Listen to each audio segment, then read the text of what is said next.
Chapter 1. Before I update, let me ask you a small question. Based on the first 2 chapters, can you guess who the protagonist is? Chapter 2. After the Peloponnesus War began, the 2 sides fought each other. Most of the time, Sparta dominated on land, while Athens dominated on the sea. Even when they were defeated by Sicily and Athens, Sparta could not force Athens to surrender because of their inferior navy. To defeat Athens, they had to first defeat the navy of Athens. However, whether it was in modern times or ancient times, the navy was a technical force that consumed a lot of money and resources. Sparta was a poor city-state with poor commerce. It could not produce a decent navy to compete with Athens, even if it collected donations from the Peloponnesus alliance. So, Sparta finally made the decision to ask for help from Persia, an old rival of the Greek. Persia, who had been suppressed by Athens at sea, was of course more than happy to ask for help. So, the 2 sides reached an agreement. With the help of a large number of resources from Persia, Sparta quickly built up a large navy. That was how Lysander, the general of Sparta, wiped out the navy of Athens in the Battle of Ram, and finally forced Athens to surrender. Nearly 30 years of war affected most of the Greek city-state. The economy was in decline, and the people were displaced. At the same time, thousands of Greek soldiers were dismissed from their positions.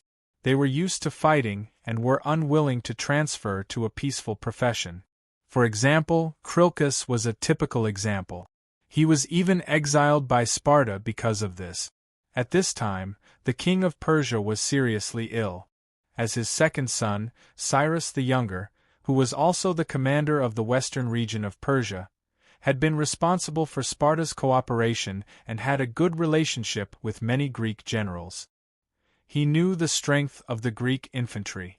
Out of ambition for the throne in the future, he gave some Greek generals a lot of money, hinting that they would hire these soldiers and maintain the army until he needed their help. 3 years later, in 401 BC, the king of Persia died.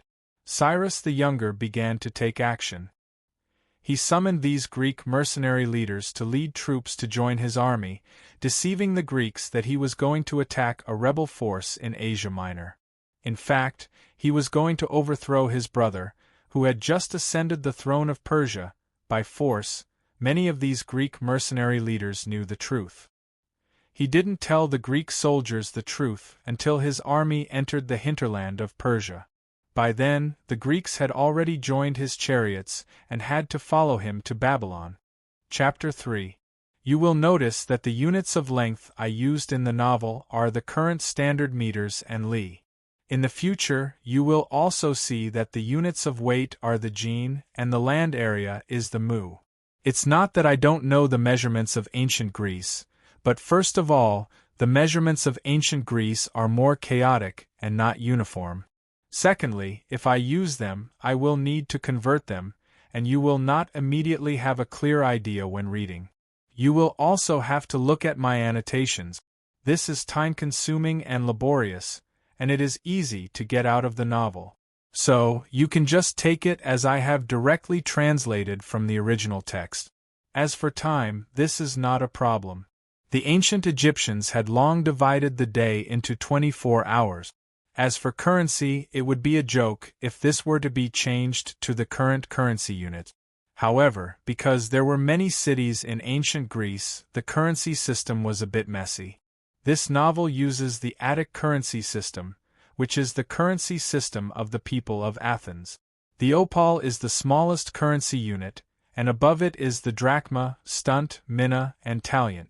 The approximate exchange rate is 1 drachma equals 6 opal, 1 stunt equals 20 drachma, 1 mina equals 5 stunt, and 1 talent equals 60 mina. You should know that these currencies are actually units of weight of gold, silver, and copper. At that time, because of war, mining, and other reasons, their value fluctuated. In short, the later the years, the more they depreciated. Chapter 4. This was an era of heroes. The vast Persia, Sparta, which was founded on military might, Athens, which was famous for its commerce, the rising Thebes, the ambitious Macedonia, the two hegemons of the Western Mediterranean, Syracuse and Carthage, the newly emerged Rome. This was an era of brilliant generals. The last king of Sparta, Agesilaus, the rising general of Thebes, Philemon, the founder of Macedonia, Dionysius, the tyrant of Syracuse, Camillus, the dictator who saved Rome, the Basilid family of Carthage that produced many famous generals. This was an era of contention. The great philosopher Plato, the founder of the Cynics Antisthenes, the Pythagoreans who believed in numbers, the encyclopedic scholar Democritus, the father of Western medicine Hippocrates, the great dramatist Aristophanes, the oratorical educator Isocrates, the founder of Western history Thucydides, the famous sculptor Lysippus. The protagonist transmigrated and came to this era as a lowly mercenary. What would he bring to this world? Chapter 5. The King's Army is Coming. The King's Army is coming. A scout galloped from afar and repeatedly shouted in Persia and Greek. The soldiers who were about to stop and rest were in an uproar. Partichias, is what you said true? Is Artaxerxes really here? Seeing the cavalryman who had just jumped off his horse, little Cyrus asked impatiently. Yes, your highness. Artaxerxes is here. Artaxerxes is here too. And that damned Tisiphonus is here too. Partichias panted heavily and said in a hoarse voice, Very good, my friend. Very good. He is finally here. Little Cyrus jumped off his horse excitedly and asked his servant to put on his breastplate while he shouted to his adjutant, Aureus, Inform the entire army to prepare for battle. Yes, your highness. Aureus hurriedly shouted to the messenger, Inform the Greeks immediately and quickly form up on our right flank. Prepare for battle. The messenger galloped away. Aureus then called the Persia generals. Little Cyrus asked them to lead the soldiers to spread out on his left flank, while he led 800 cavalrymen in the center. The attentive Alcipates asked, How many enemies are there? About 60,000 or 80,000. Partichias recalled the scene he had seen and a trace of fear appeared on his face. So many people! The attendants exclaimed with fear on their faces. Ha ha! Are you afraid, my friend? Little Cyrus stepped forward and gave Partichias a strong hug, not at all disgusted by his dusty and sweaty body. Then, he turned around and mounted his horse, shouting to the surroundings, My friends, are you afraid? The followers and guards of little Cyrus all expressed their bravery. No matter how many soldiers Artaxerxes has, he is still the same cowardly Artaxerxes. Don't forget, even a small hound can scare him to the point of peeing. Little Cyrus' vulgar words caused a burst of laughter around him. And I have you. And my army. Together, we defeated the mighty Athens Olympic Games. The Athens that defeated Persia time and again. Every time little Cyrus glanced at a person, that person would straighten his back. And we have the valiant Greeks. They will fight alongside us. Cyrus the younger looked to the right, where the Greek heavy infantry were slowly getting into formation. Seeing this, his heart was filled with confidence. We are unstoppable. We cannot win. Victory! Alcipadius shouted first.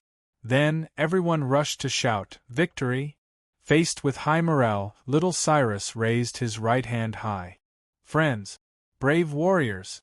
After this victory, I swear to the supreme god Mazda that I will do my best to repay your friendship and sacrifice. Cyrus the Great! Someone shouted. Then, like a flash flood, the shouts were like a tide. Hey Matones! What's the situation?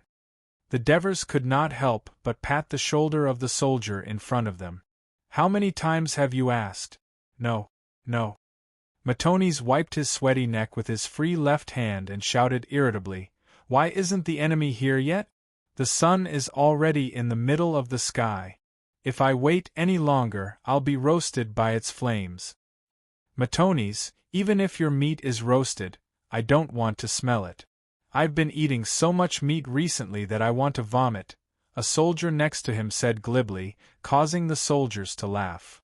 Shut up. Olivers, you lecherous guy, if you want me to put your hand in your mouth and let you taste your own flesh, you can continue talking. Matones waved his strong arm and threatened fiercely. Oh, I'm so scared.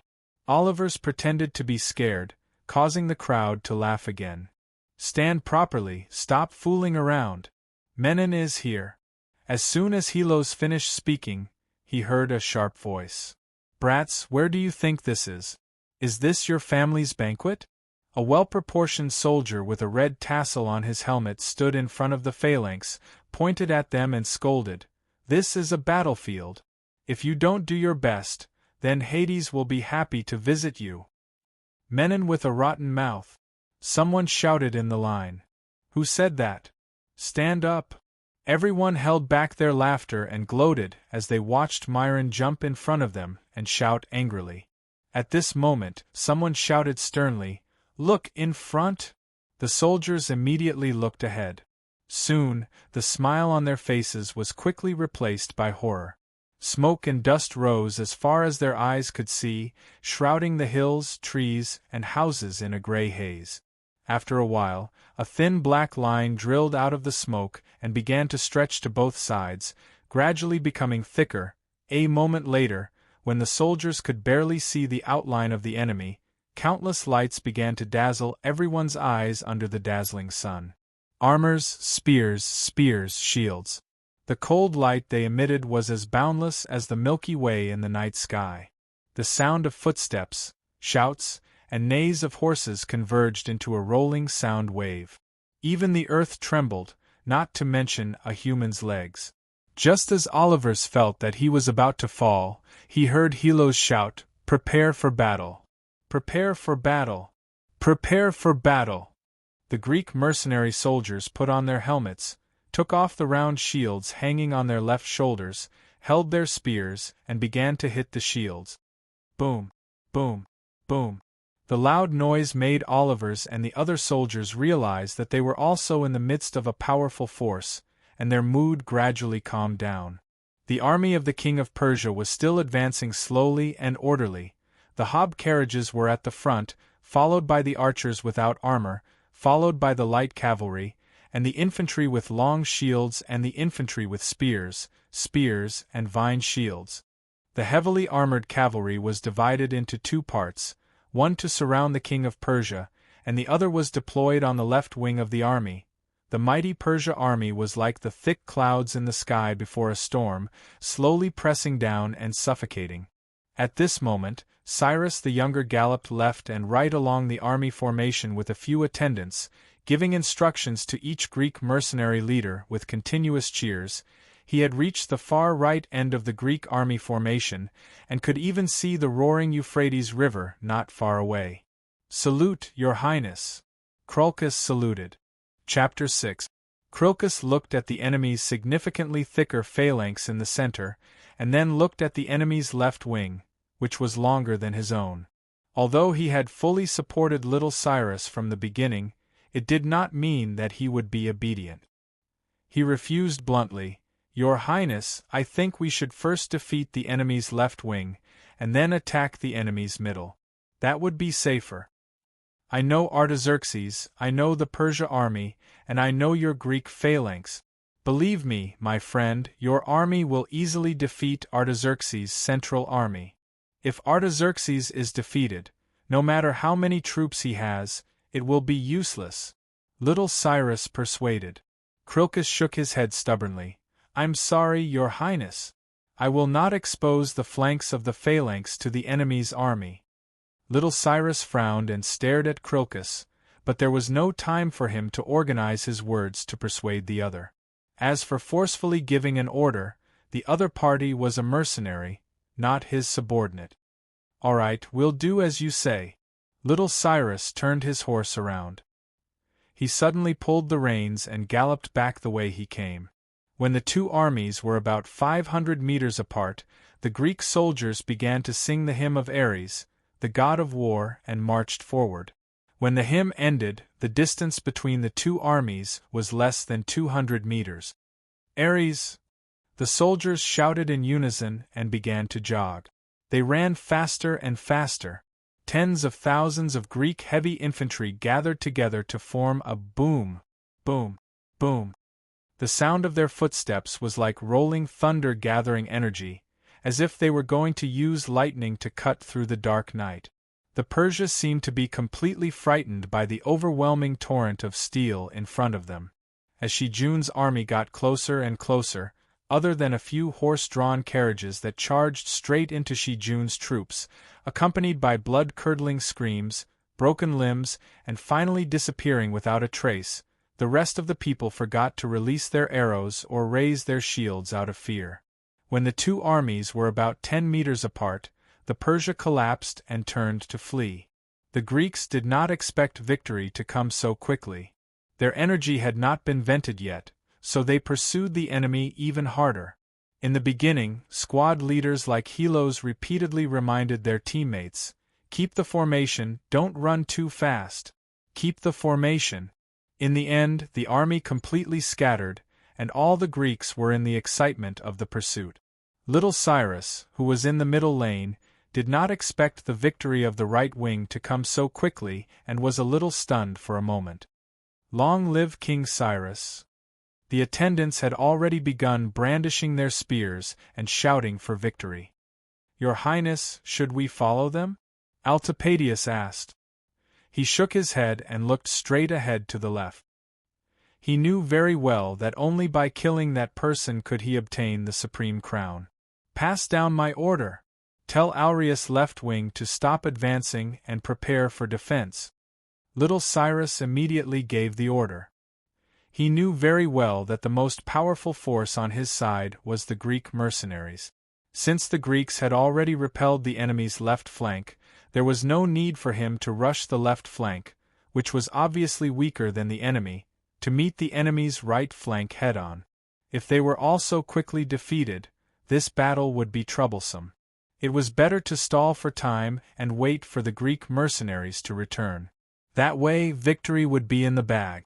However, when he was patiently waiting for the enemy to close in, the enemy's middle lane suddenly stopped moving forward.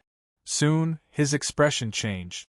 This was because the enemy's middle had begun to split into two, with the left half turning around to the left. Not good. They want to attack the Greeks. Altipatius, who was beside him, shouted. If the Greek heavy infantry, which had been scattered due to chasing after the routed army, were attacked from the rear, it was very likely that they would fall into chaos, and the situation would be reversed. "Artaxerxes, how dare you change your formation on the battlefield? Do you really think that I don't dare to take the initiative to attack just because I have fewer cavalry?" Little Cyrus sneered and quickly made a decision in his heart. He raised his spear and pointed it forward. "Order the right flank to move forward. Cavalry, attack with me." "Your Highness, please put on your helmet." The attendant hurriedly handed him his helmet. Little Cyrus had already galloped forward on his horse. The attendants on his left and right hurriedly caught up and quickly protected him in the center. More than 800 cavalry formed a wedge formation and galloped straight towards the Persia army. The commander of the Persia army's middle lane, Artaxerxes, did not expect little Cyrus to dare attack at this time. He hurriedly mobilized his cavalry to meet the attack. However, at this moment the army was changing its formation. The spinning infantry formation blocked the cavalry's path. With great difficulty, they managed to squeeze out 1,000 cavalrymen from the gap in the formation. Little Cyrus' cavalry, which was galloping at high speed, was already in front of them. With a burst of shouting and hoarse neighing, the Persia army's hastily put-together cavalry line was instantly torn apart. Then, like a sharp knife, the horsemen of Cyrus the Younger plunged into the back of that part of the Persian army, which was turning back. Little Cyrus was brave and valiant. He had once hunted a black bear alone. Birds of a feather flocked together. His attendants and followers were also warriors.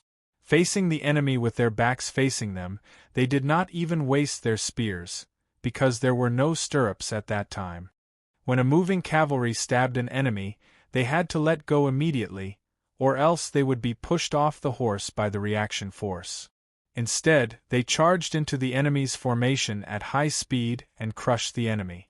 Affected by the collapse of the left flank, the Persia infantry that bore the brunt of the sudden attack began to flee. Little Cyrus' cavalry took advantage of the situation and chased after them. However, Little Cyrus vaguely saw the carriage of the king of Persia in the dust. It turned out that the main force on the left flank of the Persia army was defeated, forming a big gap. Naturally, the king of Persia in the rear was exposed. To the left! Little Cyrus waved his spear excitedly. He bypassed the right flank of the Persia army that came to the rescue and stabbed into the rear of the Persia army. Dozens of cavalrymen followed closely behind. Quick, get into formation. Protect the king.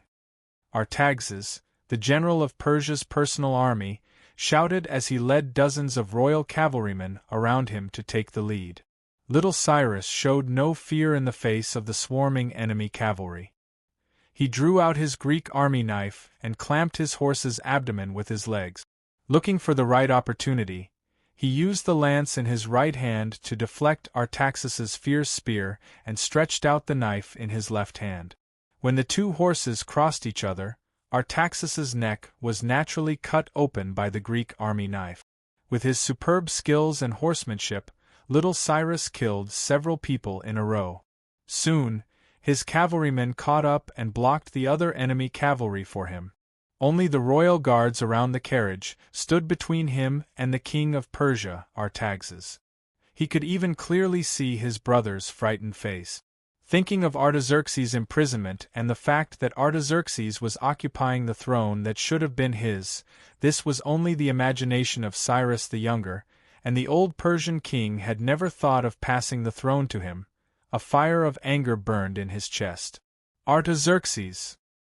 He roared and threw the spear in his hand with all his might. In the midst of the screams, the spear passed through the gap of the royal guards like lightning and hit the chest of the king of Persia. The king of Persia screamed and fell on the carriage. Seeing the king of Persia fall, there was chaos in front of him. His anger was finally vented. He laughed wantonly as if the crown of Persia was already in his hands. However, he did not hear the cavalrymen behind him shouting anxiously, "Be careful, your highness! Be careful!" The laughter stopped abruptly. A javelin flew out of the chaotic crowd and pierced his eye. Chapter 7.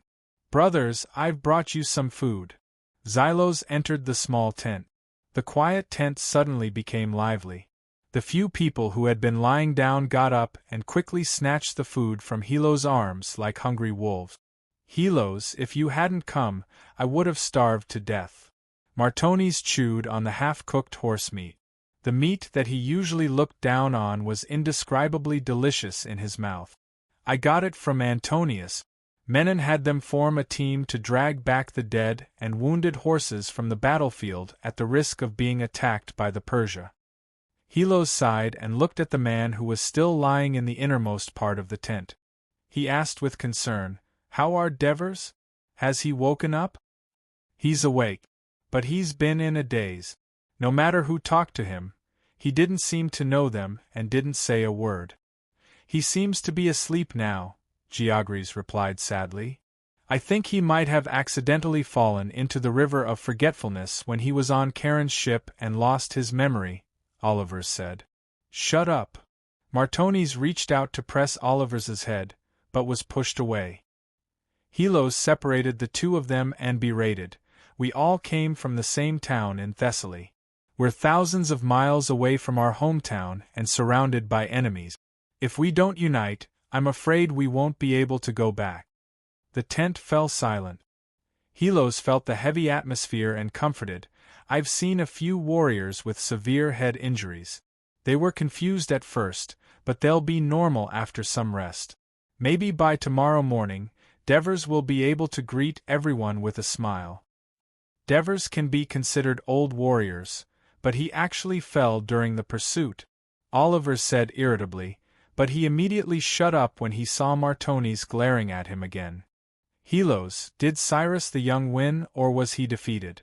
The moment of silence made Geogris unable to hold himself back from voicing the question that everyone was most concerned about and most afraid to face.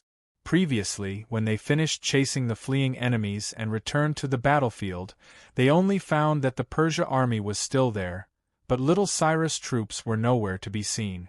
Because it was getting late, the two armies had no desire to continue fighting. After a while, the Persia army retreated. Only then did the Greek mercenaries realize that their camp had been ransacked. The soldiers were tired and hungry. Of course, they didn't have the energy to think about or ask such an important question. Little Cyrus is leading the cavalry. Regardless of whether they win or lose, he can easily leave the battlefield and join us tomorrow. We'll just have to fight the king of Persia again, Helos said casually. But the army of the king of Persia is much larger than ours. If Cyrus the Younger is defeated, there will be even fewer troops to fight with us tomorrow, Geogris said worriedly. What are you afraid of? We have over 10,000 heavy infantry soldiers. The people of Persia are as timid as rabbits. No matter how many of them they have, they won't dare to fight with us. I haven't killed enough today. Let's fight again tomorrow. It's just right. Matones used his own method to encourage everyone. Even if little Cyrus the Younger is defeated, we have defeated their left wing and killed many of their men. Tomorrow, the number of their soldiers will only be less than today. Helos was also full of confidence. These damn Persia destroyed our camp, stole our food, and stole a lot of silver coins from us. Tomorrow we will defeat them and take back our things. Matones said angrily. That's right. Everyone shared the same hatred. Not only do we have to take back our things, but we also have to take back their things. Oh!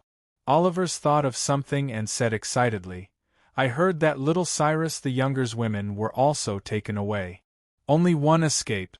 It's the one I told you about last time. The Milesian woman who is as beautiful as Aphrodite. I heard that Crocus brought her into his tent. He's going to have a good time tonight.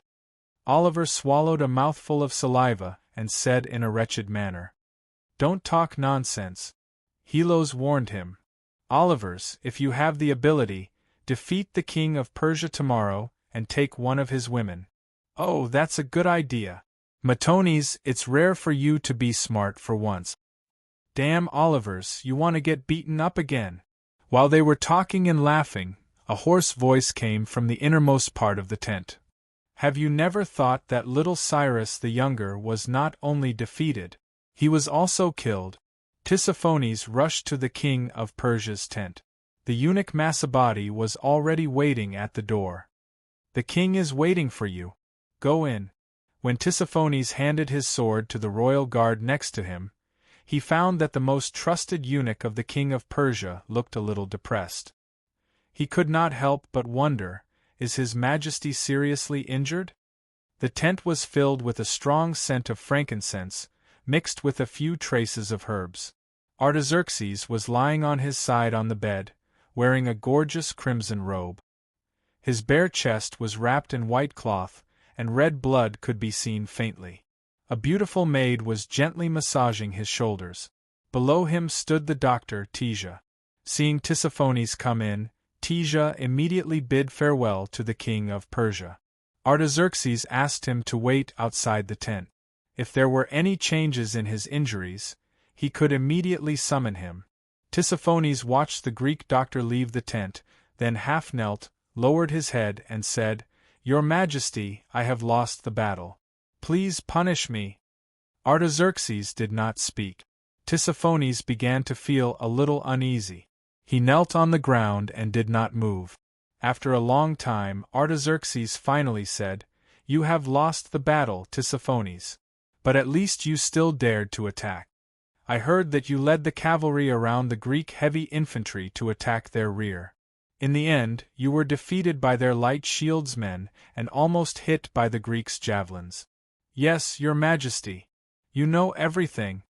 Tissaphones secretly heaved a sigh of relief. Compared to those who ran away before the battle, you are much braver. Get up. Artaxerxes was still somewhat dissatisfied with the performance of the left wing of the Persia army yesterday. He then raised his voice and said, "I was not as lucky as you. Cyrus' spear pierced me. Fortunately, my armor was strong enough. This gave me the opportunity to stab him under his horse." Wasn't little Cyrus hit by the spear thrown by the guard Mithridates? Tissaphones was surprised, but he did not show it. Instead, he said with excitement and admiration, "Your Majesty, everyone used to say that Cyrus was brave. Yesterday, on the battlefield, when we were about to lose, Your Majesty took a huge risk that a king should not take. You stepped forward and personally killed Cyrus, the traitor. You allowed us to win an unbelievable victory. Your Majesty, you are indeed the King of Kings. You are the one born to be brave." Masabadi and Teja immediately expressed their admiration for the Persia king's bravery. Artaxerxes' face was flushed, and he said angrily, "Cyrus has always been competitive since he was young. As his elder brother, I have always given in to him. Last time, during the coronation ceremony, he tried to assassinate me. For the sake of my mother, I forgave him. I did not expect that my kindness was seen as weakness, and he dared to rebel. For the stability of the country, even if he is my younger brother, I have to execute him. Your Majesty's benevolence is well known. Cyrus did not know what was good for him. He seduced outsiders and invaded our country. He deserved it," Tissaphones said passionately. Artaxerxes nodded, but he could not help but cough a few times. His speech just now had consumed a lot of his energy.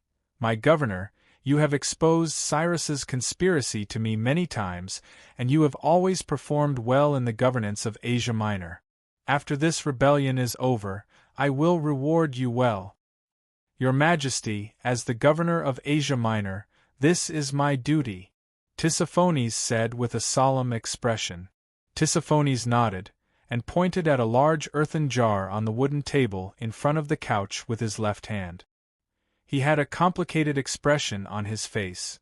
"This is the head and hand of Cyrus that Masabadi had cut off. Take it to the camp of the Greeks, and ask them to surrender immediately."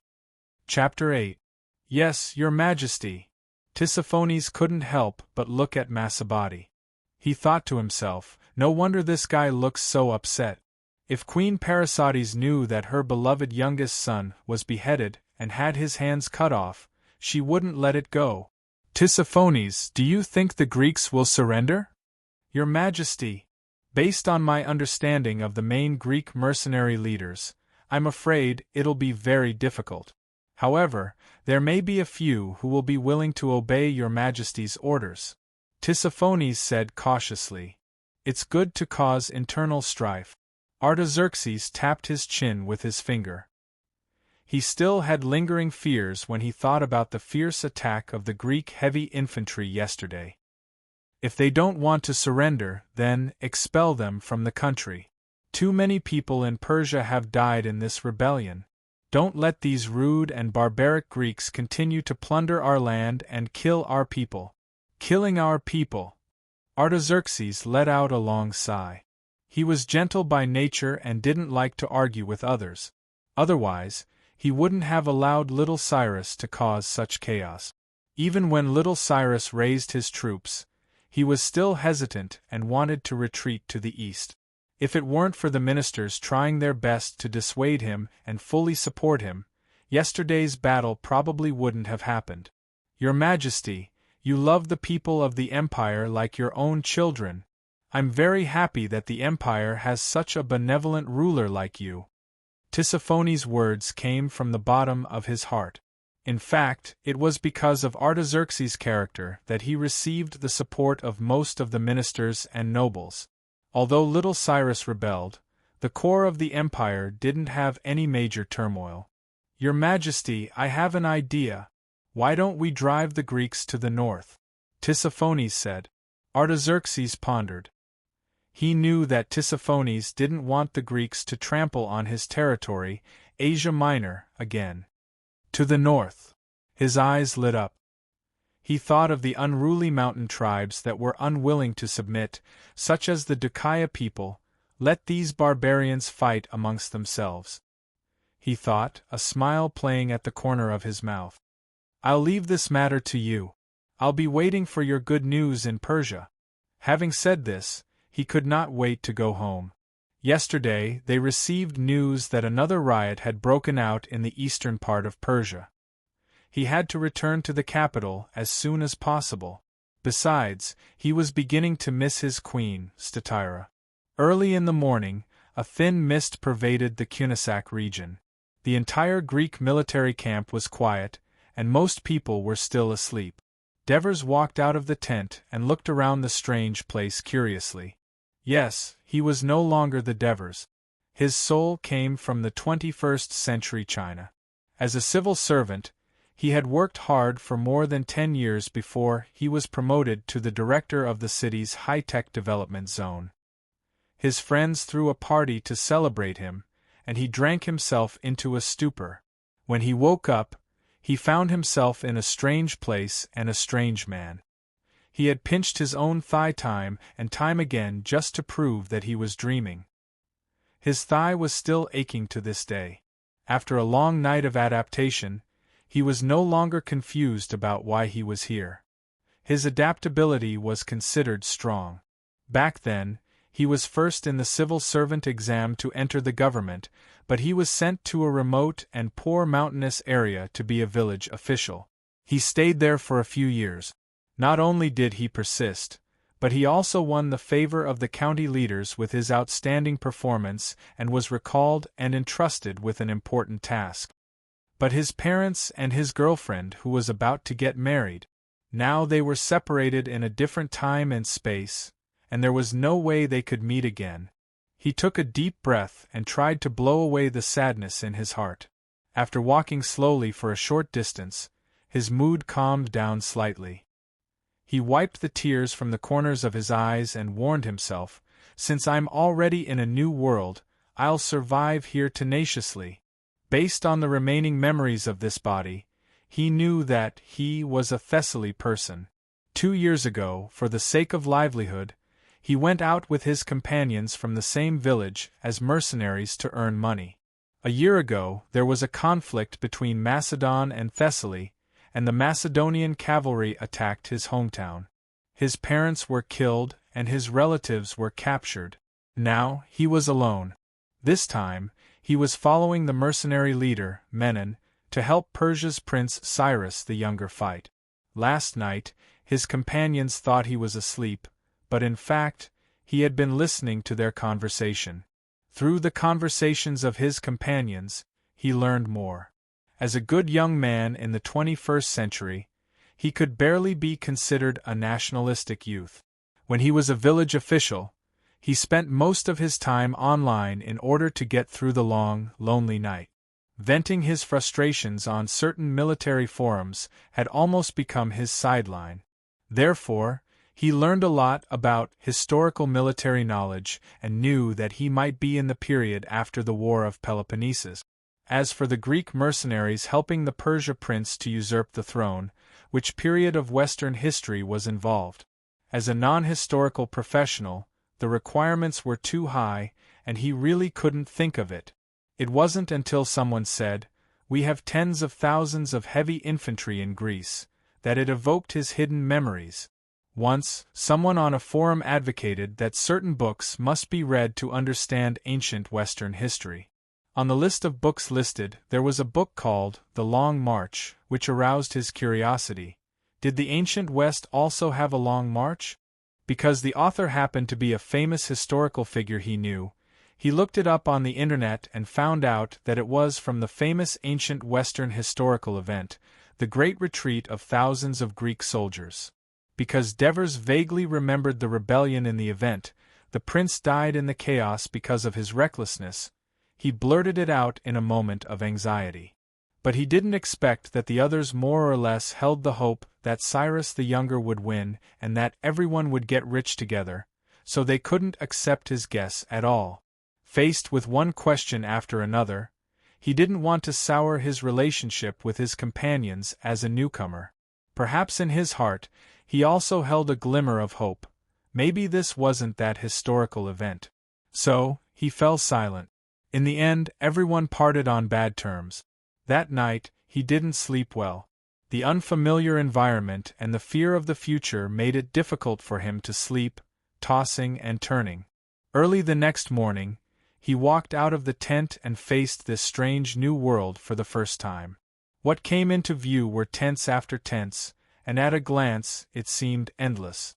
Breathing in the damp and fresh air, he gathered his courage and walked forward.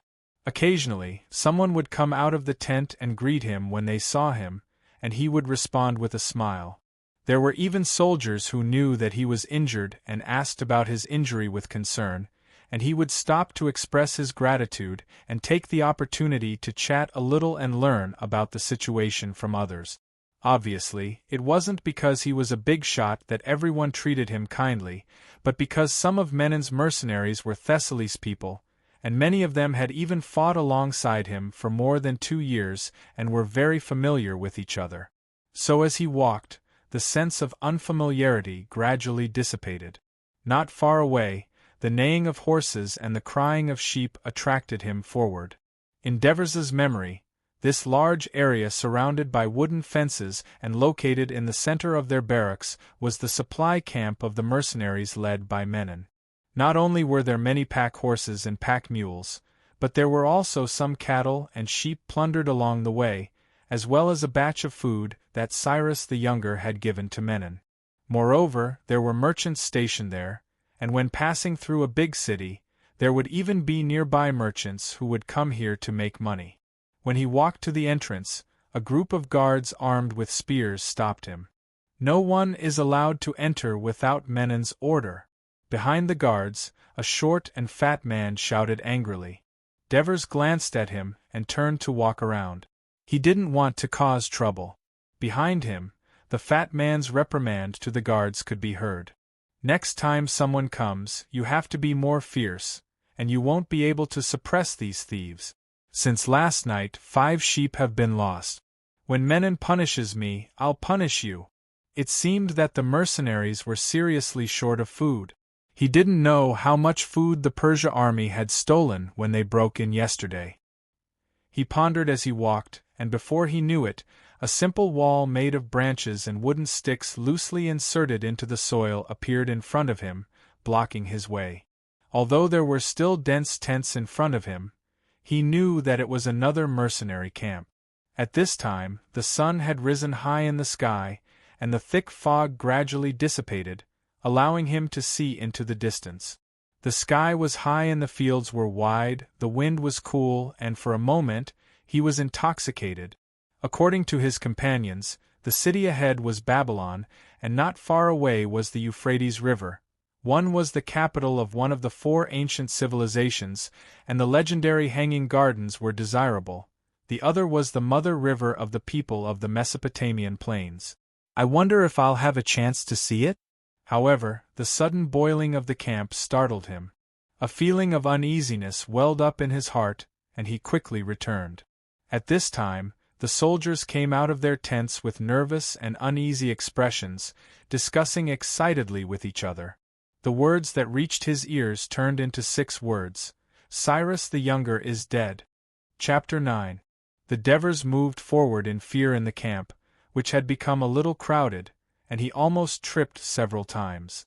When he lifted the curtain and entered the tent, he was greeted by 4 pairs of eyes with strange expressions. Compared to the liveliness outside, the tent was very quiet. Devers, little Cyrus, he's dead, Oliver said in a strange tone. You guessed it, he's really dead. I've already heard it from others. The Devers sat back on his bed, feeling a little calmer. Helos looked at this comrade with a calm expression. As fellow villagers, they were more familiar with each other, but at this moment, he felt a sense of unfamiliarity. Just now, Antonius came over and said, Little Cyrus's adjutant, Aureus, sent someone to inform us that little Cyrus has died in battle. He's gathering the scattered soldiers and preparing to rendezvous with us. Devers, I didn't sleep well last night because of you, and I wanted to beat you up. I didn't expect you to be right.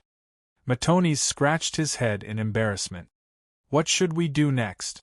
Geogris's words made everyone look at the Devers strangely again. While the Devers were pondering what was going on, Oliver said impatiently, "Hurry up and say it. What oracle did Hades give you?" The Devers looked at them in surprise. Only then did he understand why they had behaved strangely just now. It turned out that they thought he had received the blessing of Hades. When the news of little Cyrus's death reached Helos and the others, they were surprised that the Devers had said the truth, so they began to talk about the Devers. After combining everyone's opinions, they were surprised to find that almost everyone thought that after the youngest comrade, who had been taken care of by them, woke up from his coma, he behaved and spoke very differently, as if he had become a different person. Although the Devers didn't speak much last night, the temperament of a modern person was naturally very different from that of an ancient person. Therefore, they believed that the Devers must have been lucky enough to meet Hades in hell, and with Hades' help, they were able to return to the human world. And the way he woke up was a little scary. When they found him on the battlefield, no matter how they called him, he was still unconscious, and suddenly his eyes opened wide. When everyone was at a loss and helpless, this comrade who had received divine help had obviously become their life-saving straw. The Devers were a little amused by this. In this age of ignorance, the Greeks were not so superstitious as the people of Persia, and every aspect of their lives was intimately connected with the Greek gods. However, Devers didn't dare to admit it because he only knew that there was such a historical event, but he didn't know the details. What oracle? I just like to think about the worst so that I can be prepared when I encounter danger. What do you mean by always thinking the worst? Don't we know what kind of person you were? A silly boy who only knew how to fight actually knew how to think. What else could it be if it wasn't God's blessing? Otherwise, how could the tone of his speech have changed? It seemed that Hades had asked him to keep the secret? The four of them looked at each other knowingly. Since childhood, they had been influenced by the stories of the gods told by their parents every day, so they knew that the gods were fickle and had many complicated taboos. For safety reasons, they didn't ask any more questions, but just looked at him expectantly. This look was very similar to the look in the Devers' eyes when he was a village official and the poor villagers hoped that a university student like him could change the face of the mountain village. But I don't know what to do, just like you guys. The Devers sighed in his heart. Suddenly, he thought of something and asked, "Do you know Xenophon?" The four of them shook their heads. "You mean Xenophon can help us?" Oliver's couldn't help but ask. The Devers smiled and didn't say anything. However, he felt a little strange. Since the internet said that Xenophon had led this retreat and even wrote a book, how could no one have heard of him? No matter what, he should be a mercenary leader. Where is Xenophon from? Is he in our team? Helos asked. He should be from Athens.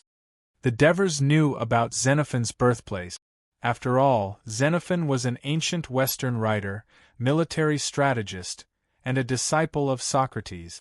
"When I have time, I'll ask people in the other camps," Helos said solemnly. "Don't let it be Krilkis. Otherwise, there's no way to find him," Geogris said.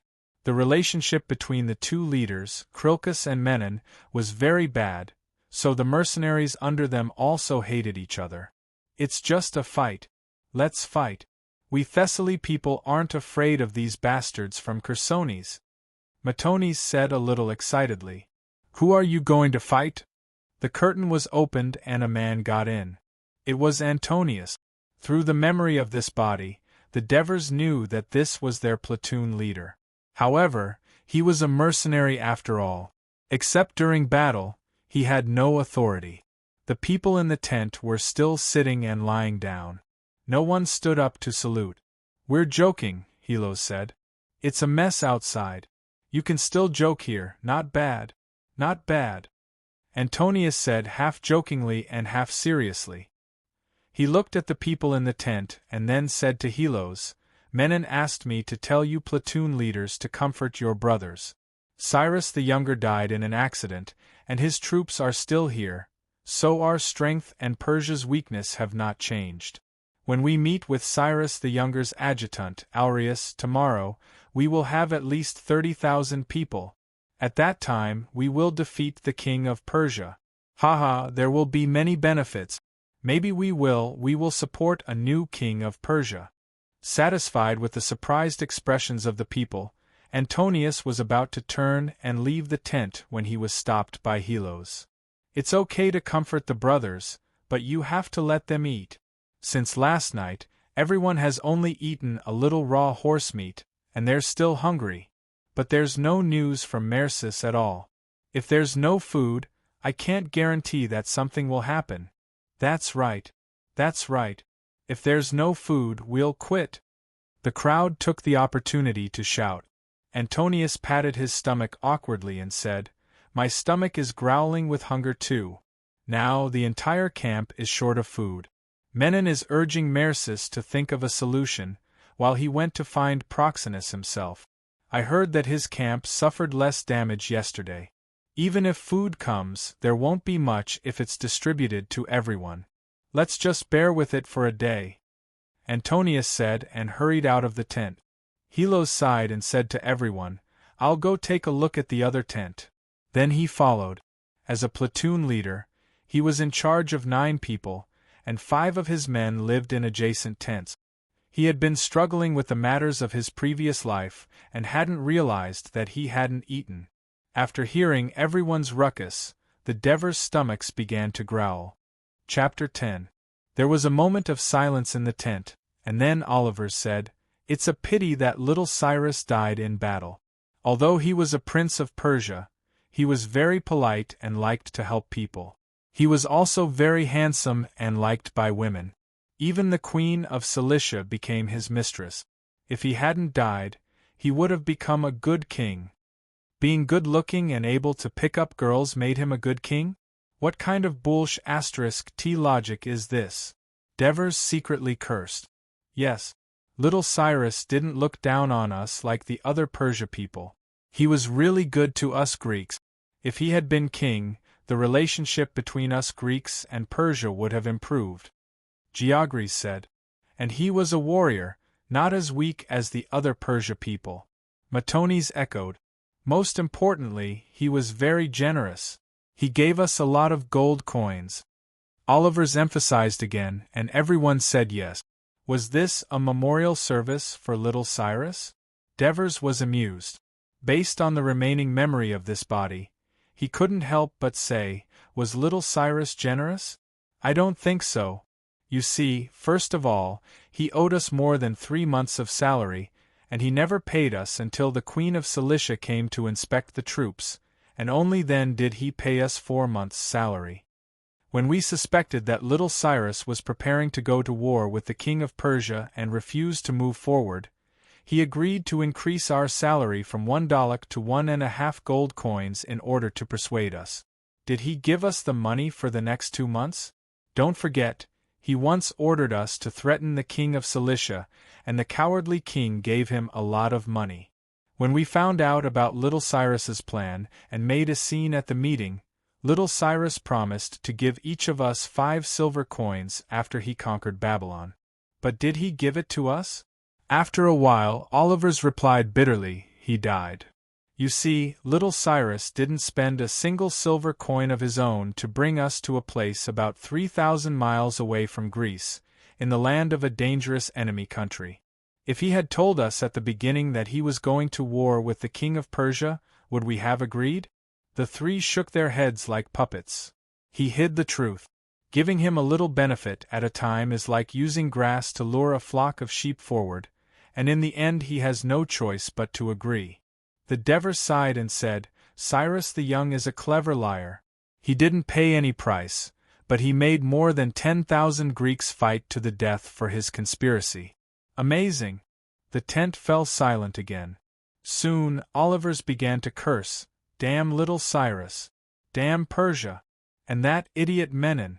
Every time, he actively asked us to be the vanguard, saying that little Cyrus would be grateful to us and give us more in return. Menon, this idiot. Not only is his mouth rotten, but his brain is also rotten. Sooner or later we'll be killed by him. Ouch! My stomach. I'm starving to death. The Devers found it funny to see Oliver's making a fuss there. Not to mention that they were used to seeing intrigue in the government, this Kangxi the Great on TV, that Qianlong dynasty, emerged one after another. Even if they had never eaten pork, they had seen pigs run. Little Cyrus the Young was born in the palace, the headquarters of human conspiracies. How could it be that simple to become the military commander of Western Persia? Just by looking at how he had fooled the Greeks, one could see how powerful he was. As for Menon, he was probably not stupid. As the leader of the mercenaries, he might have long known of little Cyrus's plan. Pushing his compatriots into the fire pit was nothing more than greed. Devers, you wouldn't have said such things in the past. Are you really? Matonis asked cautiously. The Devers knew that Matonis and himself used to have a good relationship because of their congenial personalities. So, he said, Matonis, no matter what happens, I'm still me. I've always been your good brother. Thank you for taking care of me all this time. I hope you can continue to help me. After being repeatedly mentioned vaguely about the matter of divine favor, the Devers had now thought it through. With more than 30 years of social experience in his previous life, he didn't want to pretend to be a 19-year-old simple-minded Greek, nor could he pretend.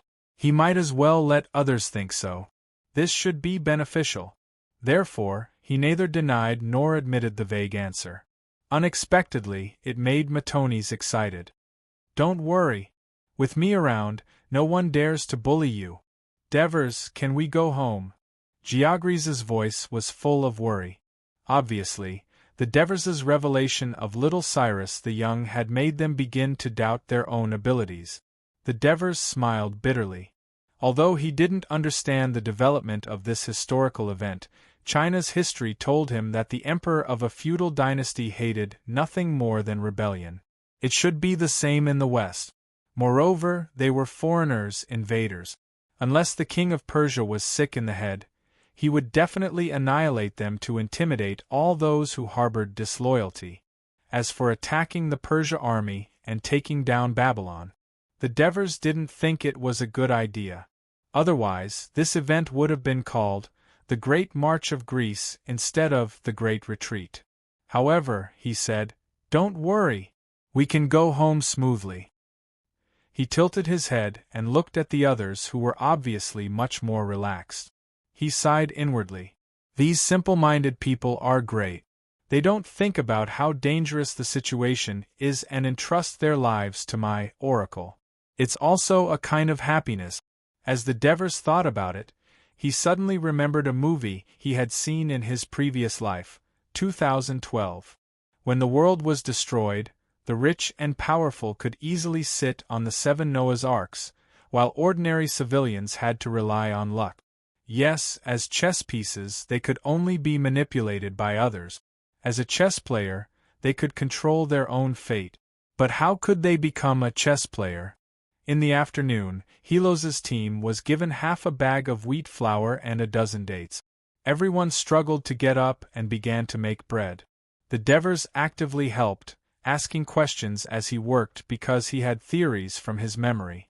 The method of ancient Greek bread was actually similar to that of Chinese pasta. The most important thing was the yeast. Bread was the staple food of the Greek. They marched to war, and the yeast was carried with them, and it was well preserved. After kneading the flour, they placed it on the iron plate and baked it with the firewood they had picked up. It was not until evening that everyone ate simple bread. After filling their stomachs, they hurried back to sleep. In the early hours of the next morning, Helos woke everyone up and told them, Aureus' messenger came and said that he is ready to return to his homeland of Asia with his troops. The leaders didn't want to return empty-handed and promised him that, if Aureus was willing to continue the attack on Babylon with them, They were willing to make him king of Persia and sent Callissippus and Menon with the messenger to persuade Aureus. Why send Menon? Matones asked, puzzled. Don't you know that Menon has a good relationship with Aureus? Olivers smiled ambiguously. Can they convince Aureus? Georges said worriedly. Everyone turned their eyes to Devers. After one night, he had become their spiritual backbone. Devers felt a lot of pressure, but he did not run away. After pondering for a moment, he shook his head.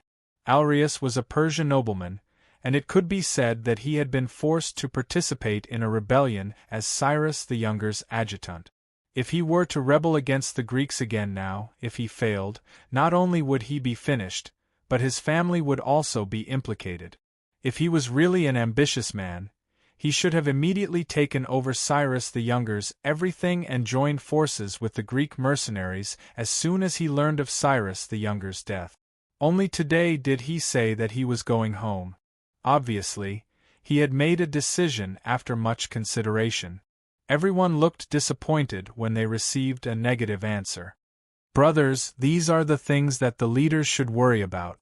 Let's do what we have to do. Helos hurriedly said, Menon told us to slaughter all the extra livestock in the supply caravan and prepare more food. Chapter 11. The task assigned to the Devers was to go to the battlefield and retrieve the spears, shields, and even carriages that were abandoned by both sides. They would use them as firewood to cook meat. For this, they were even given a bullock cart. The battlefield wasn't far from the campsite. Yesterday, when the cavalrymen went out to investigate, they discovered that the army of the Persia king had left. That was why they dared to send soldiers out to clean up the battlefield. However, many soldiers were sent out, mainly because they were afraid of being ambushed by the Persia cavalry. Before they reached the battlefield, the Devers could see the sky in front of them from afar. It seemed to have turned dark, and countless crows were circling in the sky. Their ear-piercing caws made his heart palpitate. When they got closer, the grassland within a radius of a few miles was covered with layers of human and horse corpses. The corpses were densely covered with flies and insects, and there were even wolves and leopards chewing on the corpses. They didn't hide when they saw people approaching them. Instead, they looked at them from afar with cold gazes. With every step the Devers took, a swarm of flies would fly at their faces. They couldn't be chased away. The Devers's face was pale, and he felt his stomach churning. Devers, you've been through this many times. Why do you still feel uncomfortable? Matones's concerned tone had a hint of joy in it. He felt that even though the Devers had changed, they still needed his care. I'm fine. Blarg. The Devers swallowed hard. Memories were memories. After all, this was the first time he, a modern man, had witnessed such a bloody massacre on the battlefield. However, he knew that in this chaotic world, such scenes would appear before him again and again. He had to get used to it. He released his hand that was covering his nose and forced himself to endure the pungent stench. He picked up the corpses on the ground and pulled out the shield that was underneath. He quickly swatted away the maggots on it and tossed it onto the bullock cart. When they first arrived at the battlefield, the bullock cart couldn't stand the horrifying environment. It was restless and almost injured Matones. It was only after the Devers came up with the idea to cover its eyes with a piece of linen that it calmed down a lot. Everyone busied themselves for a long time. The bullock cart was full, and everyone carried a bundle of corpses. Where are the Devers? Matones noticed that one of them was missing. There. Olivers pointed not far away. The Devers were throwing javelins at a vulture that was pecking at a corpse, but the seemingly clumsy vulture nimbly dodged the javelins. Looks like he's going to participate in the javelin competition at the Olympia. Olivers joked. Shut up. Matones glared at him and walked toward the Devers. When the Devers saw him, they picked up a javelin from the ground. Now, he had already begun to adapt to this harsh environment. Matones, how many archers do we have? Devers asked as he caressed the sharp tip of his spear. Matones was not an expert in this area at all. Thankfully, He had Geogres with him. Archers? I remember that only Clercus has nearly 300 Cretan archers. If we include the light shield bearers who can throw javelins. All of them? Probably. About 3,000. 3,000. How many light shield soldiers do we have? The Devers asked. About 400 people. Matones, don't burn the javelins. It's quite a waste. Why don't we equip each of us with 1 or 2 javelins? What do you think? The Devers said after some thought. Before Matones could answer, Oliver said, We are heavy infantry. But when facing the Persia cavalry, our heavy infantry can't get close to them. We can only dodge their arrows and javelins. The Devers made this suggestion because the memory of this body still had this regret. When he was collecting these wooden weapons, he suddenly had this idea. He knew that there was another famous Roman heavy infantry in history. Not only were they amazing in close combat, but their javelin throwing was equally terrifying. That was why he made this suggestion. Aureus has enough cavalry, Oliver said. The Devers smiled. Rather than relying on others, we might as well rely on ourselves. Did Hades give you an oracle? Geogres asked anxiously. The Devers smiled but didn't answer. I think it's a good idea. Let's go back and talk to Helos. Matones took the javelin from the Devers' hand, turned around and threw the javelin. The vulture that was still pecking fell to the ground. But, Devers, you still need to learn your javelin throwing skills. Matones said proudly.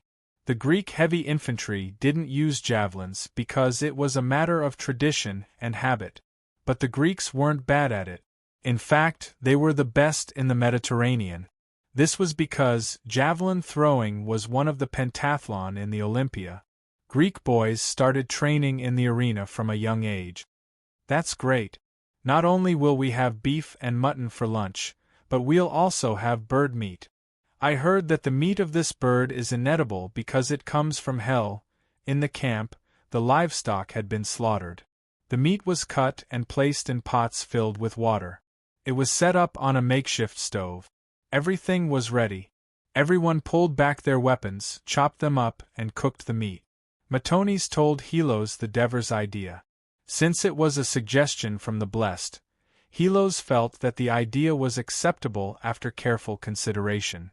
The javelins weren't heavy, and it was completely acceptable for a heavy infantry to carry 2 javelins. So he went to Antonios, hoping to get his support.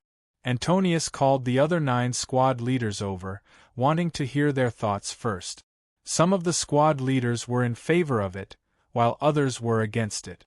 The opponents stuck to the tradition of the Greek heavy infantry and believed that there were already 500 light shield bearers under Menon, so it was completely unnecessary for the heavy infantry to carry javelins. Those in favor of it believed that although there were 500 light shield bearers in the camp, they were all Thracians, and the cooperation between the two sides wasn't very good.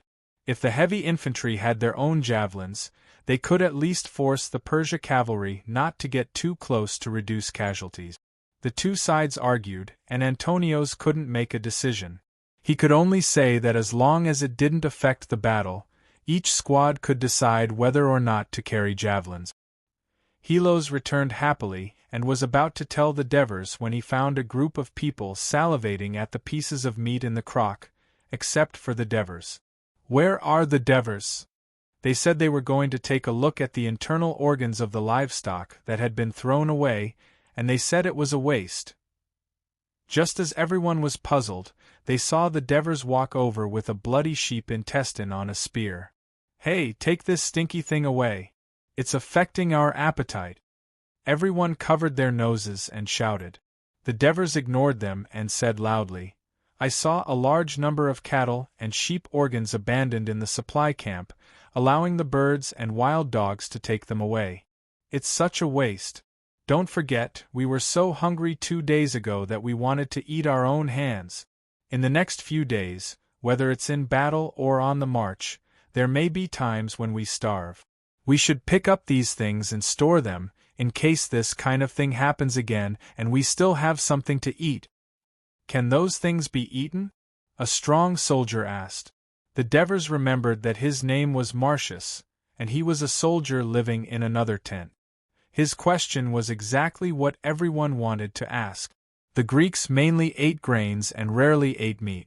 It was only because they were deep into Persia that they started to eat meat frequently due to logistical reasons. Animal organs not only smelled bad, but without spices and cooking methods, they tasted very fishy. Therefore, other than using them for divination, very few people would try to eat them. Some people even thought that eating them would cause them to be poisoned. Of course, it's edible. Not only are these things useful, not only can they fill our stomachs, but they can also improve our bodies. For example, they can let us see better at night, the Devers answered with certainty. Really? That's great, Martones said happily. The 5 people in the other tent looked doubtful. Chapter 12. Devers knew that if he wanted them to change their minds, he had to prove it with facts. Therefore, he called Geogres and went to the supply camp to pick up a cow's stomach.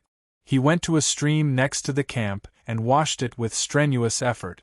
Then, he boiled the cow's stomach with hot water in a crockpot. After that, he pulled out his military knife and started slicing it. At this moment, the 5 people who were doubtful of Oliver's words and some curious soldiers surrounded Devers a few times. Devers calmly scooped a few spoonfuls of soup from another crockpot that was cooking beef and mutton. He poured them into a new crockpot and waited for the soup to boil before he poured the sliced cow's stomach into it. After a while, he picked up the crockpot and sprinkled salt on it. A simple fried stomach was ready. Here, have a taste. Martones hesitantly stabbed a piece with his military knife. He blew hard on it and slowly put it in his mouth. He did not answer the questions from the people around him. He silently stabbed another piece, and then smashed another piece. Only then did the people react and were ready to swarm him. Martones ignored the heat in his hand and ran away with the crockpot. The people cursed and chased after him. Devers didn't expect a big guy like Martones to be so cunning, and he found it rather funny. Looks like the internal organs of livestock are not only edible but also delicious. Helos, who did not participate in the chase, sighed. Devers did not say anything. Not all internal organs of livestock, such as liver, were delicious, but it was very beneficial to the human body. There was no industrial pollution in this era, so there should not be any danger of poisoning from eating it. But we've been given enough meat to last us for a day. The weather is so hot, the internal organs will go bad tomorrow, Helos said helplessly. Devers already had a solution to this problem. He pointed at the sheep intestines that were thrown aside and said, "We can make bacon sausage." In fact, in this era, some horse-herding tribes in Persia have already started to use horse intestines to make sausage, but it has not been popularized yet. Bacon sausage? When everyone returned, they looked at Devers with awe in their eyes. After tasting the deliciousness of the fried belly, they felt that Oliver's was right. If he was not a god's favored, why would Devers be the only one out of more than 10,000 Greeks who thought that these filthy things could be eaten? Moreover, they were so delicious. In the past, the Devers were just like them, throwing the internal organs of the animals far away. Now that there was such a big change, it must be Hades's grace. Therefore, it was much easier for Devers to direct them to do things. They could bear the stench of sheep intestines and took them to the stream to wash. Then, he minced the internal organs and some remaining meat and stuffed them into the intestines. Insert a small section. Tie it with the thread drawn from the linen. Then, he stuffed another piece of cloth and tied it up. When it was done, it was hung on a wooden pole and roasted over a fire. Devers learned this method of smoking sausages from the villagers when he was a village official in his previous life. Now that the conditions were limited and time was tight, they could only simplify the process. As long as it could be stored for a few more days and could be eaten, it would be fine. The Devers' flamboyant bacon sausage naturally attracted many curious onlookers. After Oliver's, Matoni's, and the others bragged about it, the Devers became a rarity and were stared at by the soldiers. Soon, the news that Devers were blessed and bacon sausage began to spread in Menon's camp. At noon, news came. The king of Persia sent an envoy to summon them to surrender but was rejected by the leaders. In the afternoon, news came again. Aureus's envoy returned and brought Aureus's answer. He refused to attack the king of Persia's army and only wanted to return to Asia Minor. He was willing to return with the Greek mercenaries. Devers spoke again, and everyone was no longer surprised. Soon, news came. Crocus wanted to sacrifice livestock to Zeus and let the god decide whether they would fight or retreat. Devers was amused. This was obviously a way for the mercenary leaders to shirk responsibility. However, their companions looked forward to the results of the divination with extreme seriousness, making Devers realize that it was somewhat unreasonable for them to look at the practices of the ancients from a modern point of view. Obviously, the divination results obtained by the leaders were not good. So, the higher-ups finally passed down the order. The mercenaries would join Aureus's troops and return to Asia Minor together. Now, the soldiers of the various camps had to immediately pack up and load the supplies onto the pack cart. After dark, when the bronze trumpets were blown, the camps could set off in turn. Immediately, a tense atmosphere filled the camp, but everyone's faces showed some relief. After all, it had been 8 or 9 months since they set off from Asia Minor.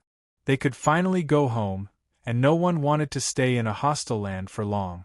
"Can these sausages be removed?" Helos asked.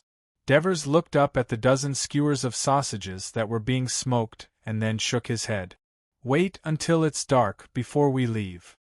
He knew that to reach the standard of smoked sausages, half a day was far from enough, but the longer they could be roasted, the longer they could be stored. Everyone began to dismantle the tents and pack their luggage, their movements very skilled.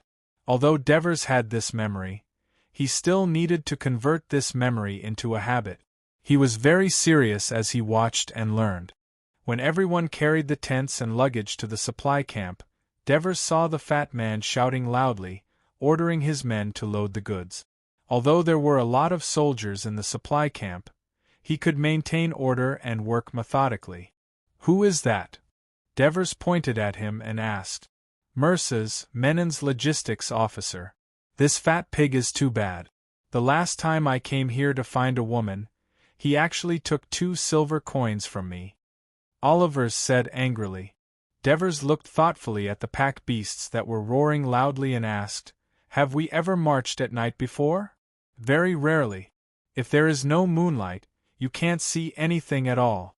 Even if there is, it's very difficult to walk at night. Those big guys are even more troublesome. Although they are docile now, they are easily frightened at night. There have been a few incidents in the past where they have injured people. So, the supply team will go separately from us," Helos said. Devers thought about it, put their luggage in Helos' hands, and walked out of the team. "Hey! Come back quickly! Mircea is not to be trifled with," Oliver shouted. Afraid that Devers would be at a disadvantage, Matoni's also rushed over. "Stop!" The guard pointed his spear at Devers. "It's not your turn yet, please line up." Devers indicated that he was empty-handed and said, "I have something to talk to Mircea about." The guard subconsciously looked back and then shook his head. "If I were you, I wouldn't disturb that fat man when he's busy." "All right." Devers smiled slyly and shouted, "Mircea, I can help you solve the problem of the livestock being easily frightened at night." His shout attracted the attention of all the soldiers. "Isn't that Devers? He can even solve this problem, as expected of the favored." "What's the favored? Don't you know? Devers is a god-blessed. That's what Oliver's told him." Devers listened to the discussion and knew that he had already accomplished half of his goal. "You can solve the problem of the livestock?" Mircea walked over and sized up Devers, asking suspiciously. "Of course. He's the Devers." Matoni's had almost become his fan. "You're the Devers?" The Devers who made the bacon sausage. Merce's expression changed as he asked in surprise. Devers nodded. Quick, help me see if there are any problems with the sausage I made. With that, Merce's pulled Devers inside. When Devers saw the bacon sausage he made and pointed out the flaws, Merce's grumbled, "You should have told me how to make the sausage first, not those soldiers who only know how to kill. You have to know that they only know how to squander and waste." Unfortunately, when I heard about this, the meat and organs were almost gone. Luckily, I reacted quickly. As Merce spoke, he suddenly remembered the purpose of Devers's visit. "Oh, I almost forgot. You said that you can solve the problem of the pack animals being easily frightened at night? It's simple. Blindfold them.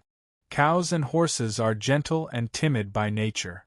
When they can't see, they won't dare to move. They will only blindly follow the instructions given to them by the people who lead them," Devers said seriously. In his previous life, the old farmer in the village had told him this when he was chatting with him. "Oh, so that's how it is.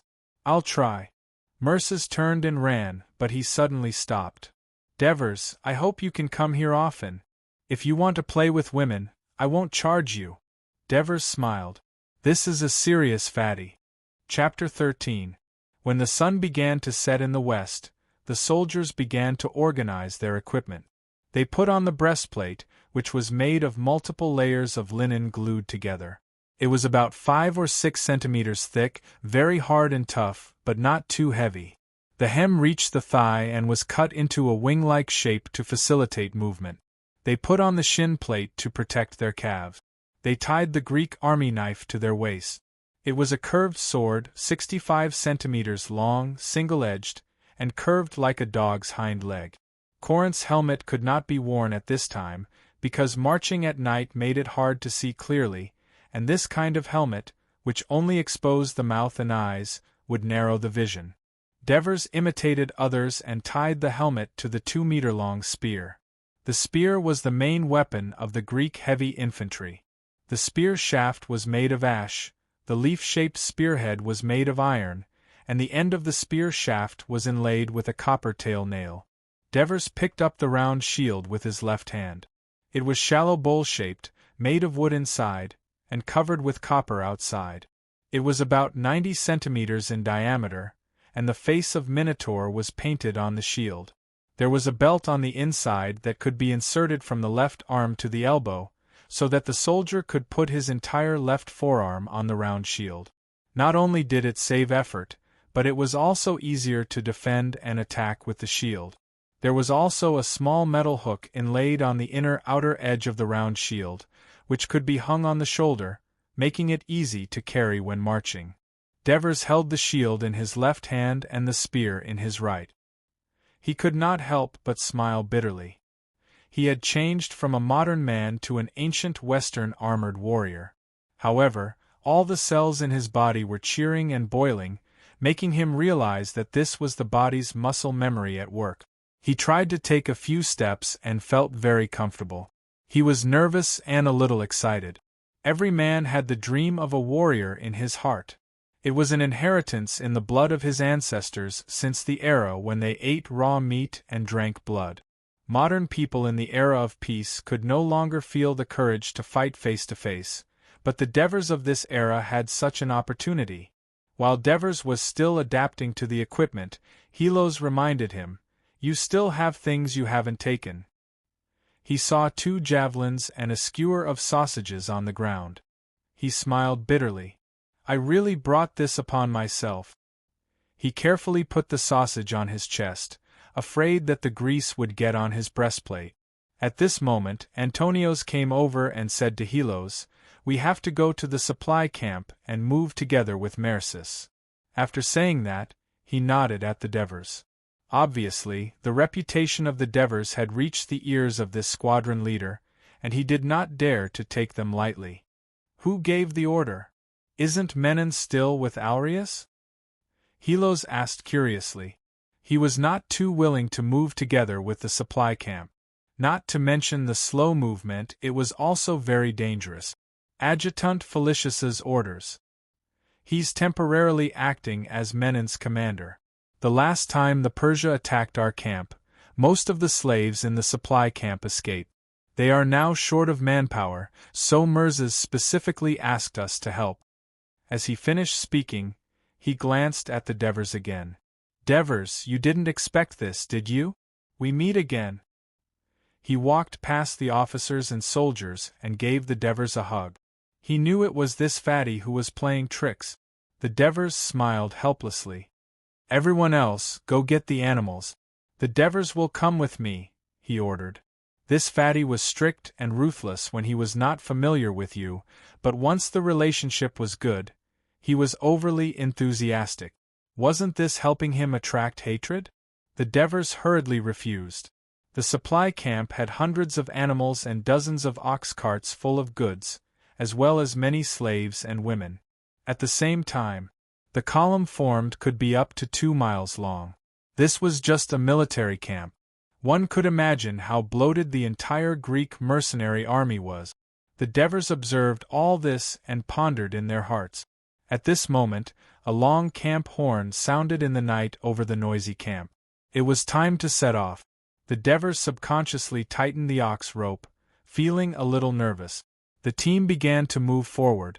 The supply camp was on the right, the troops on the left, and the officers held their torches high.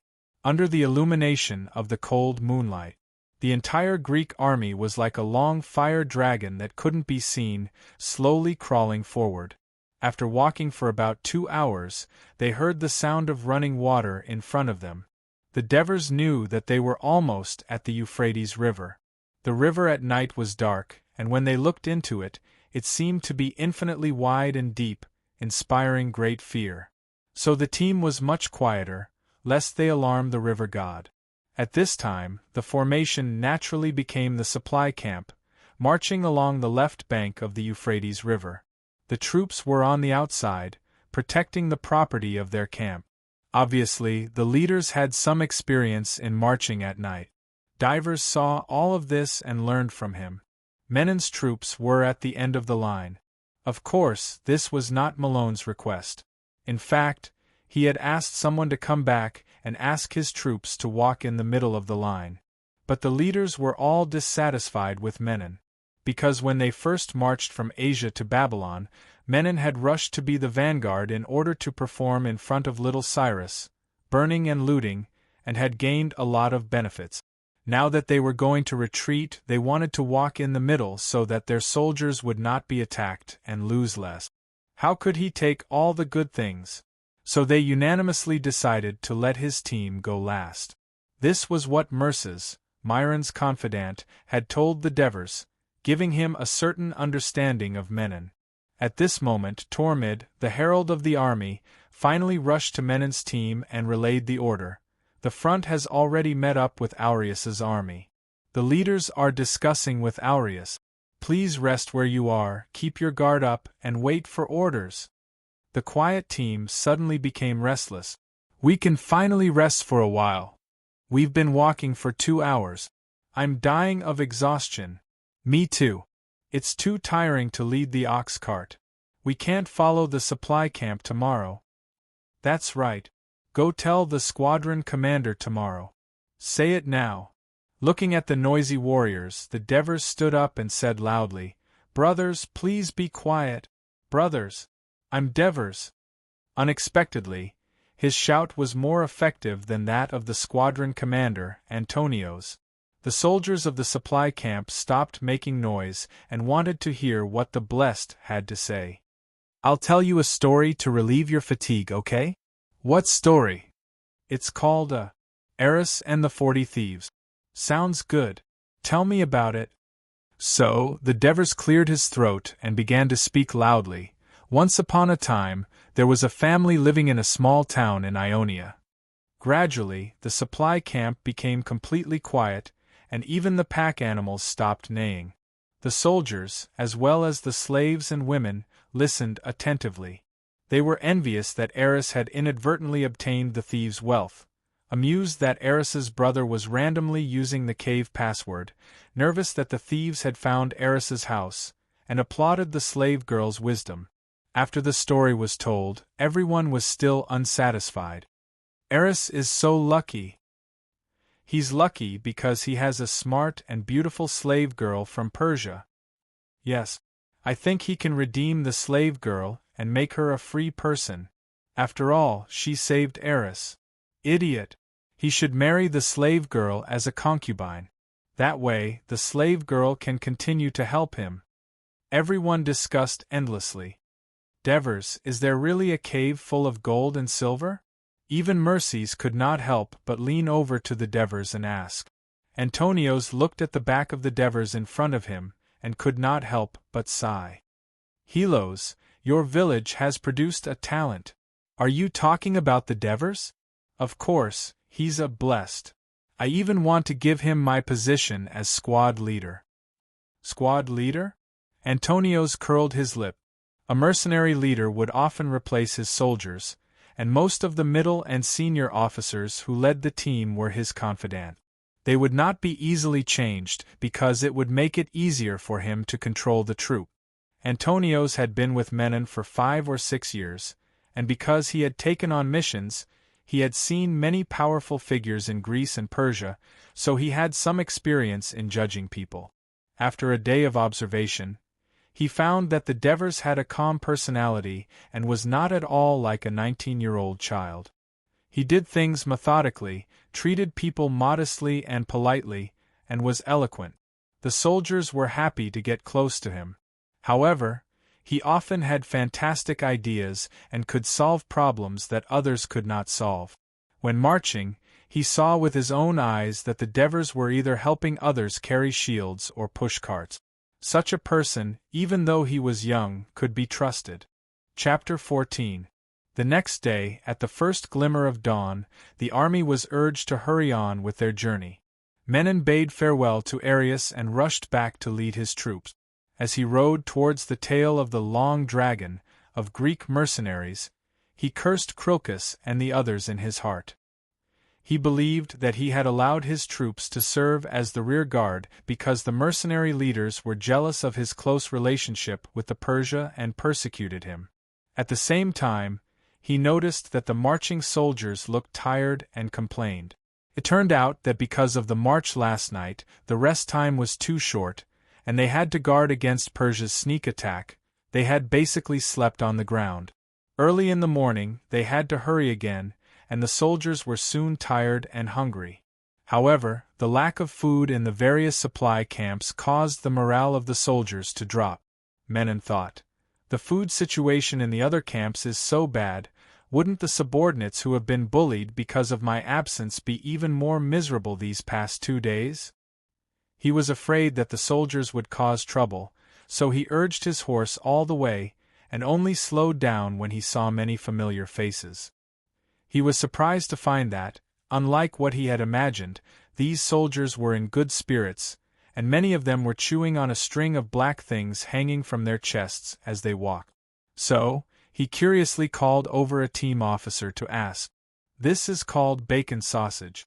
It fills the stomach, and it won't go bad even after a few days," the team officer said, pointing to the thing on his chest. Menon cut off a small piece and tasted it. Although it was a little dry, it tasted okay. Seeing that the soldiers of the other camps were starving while his own soldiers were full, his mood became cheerful. This bacon sausage was made by Mercies? No. It's a Devers, a favored. Menon asked curiously about the situation in detail, and after listening to the team officer, his face began to turn gloomy, and he immediately noticed that some of the soldiers had indeed taken 2 more javelins. Where is this Devers? His company has been sent to guard the supply camp. The team officer obviously didn't know how to read between the lines, and asked with slight excitement, "Are you going to see him?" The team officer's expression dispelled Menon's idea. He was just a bumpkin from a small village in Thessaly.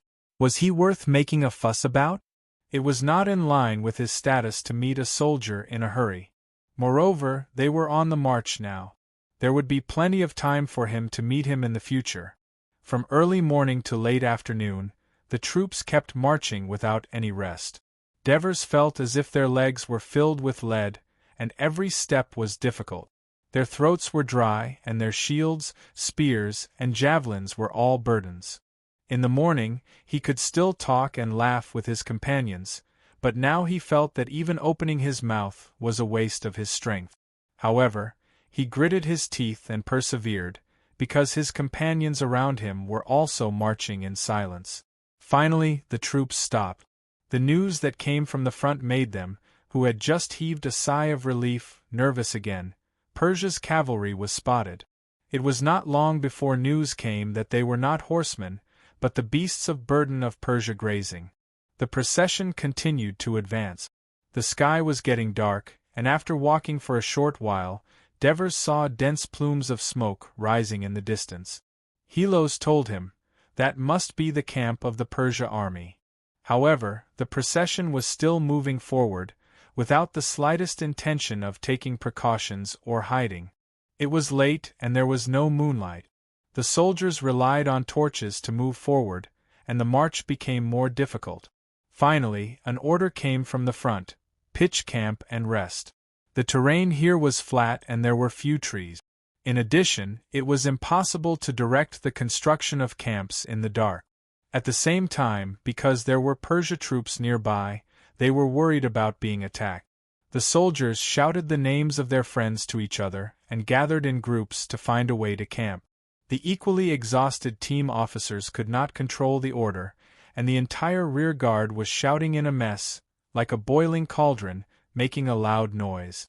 Many of the beasts of burden of the supply camp were frightened and fled in panic, injuring many people.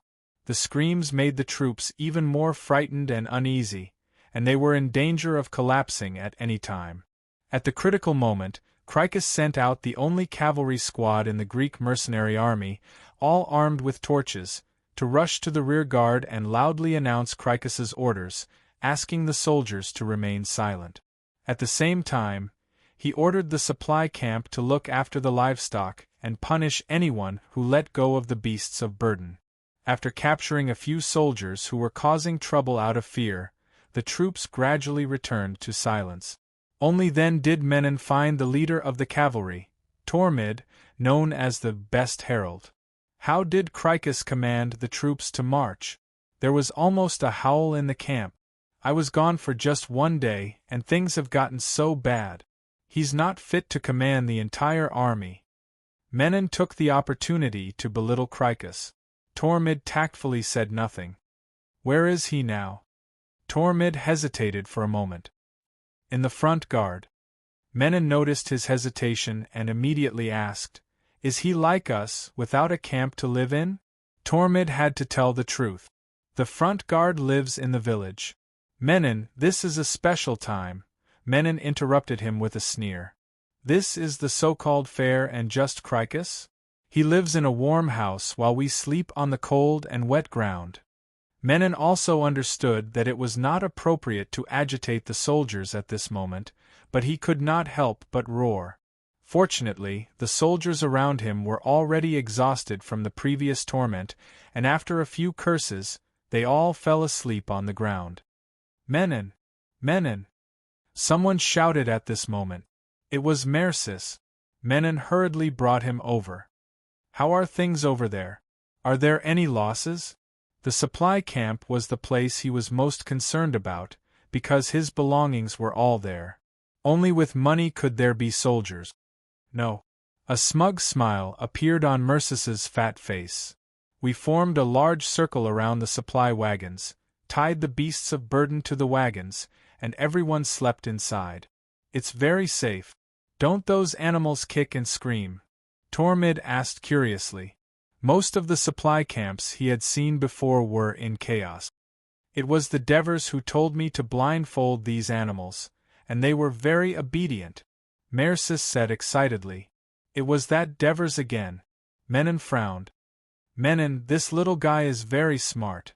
Why don't you assign him to the supply camp? That'll make things much easier for me, Mercis requested. We'll talk about it later, Menon said lightly. The supply camp was his foundation.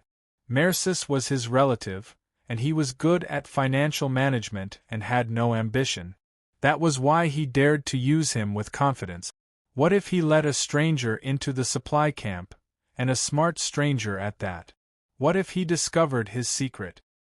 Early the next morning, the herald woke Menon up and informed him that the king's messenger had arrived, and the leaders had invited him over for a discussion.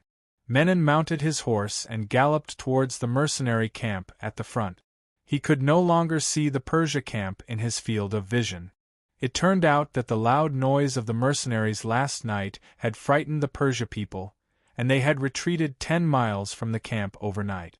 When he was about to reach the military tent, Menon saw 4 heavy infantry brigades in front of the camp, fully armed and waiting. Puzzled, he walked into the tent and saw Crocus, Proxenus, Achilles, Socrates, not the philosopher from Athens, Sosius, and several other leaders already waiting in the tent, all fully armed. Seeing Crocus, Menon snorted and said sarcastically, "It seems that you all had a good night last night.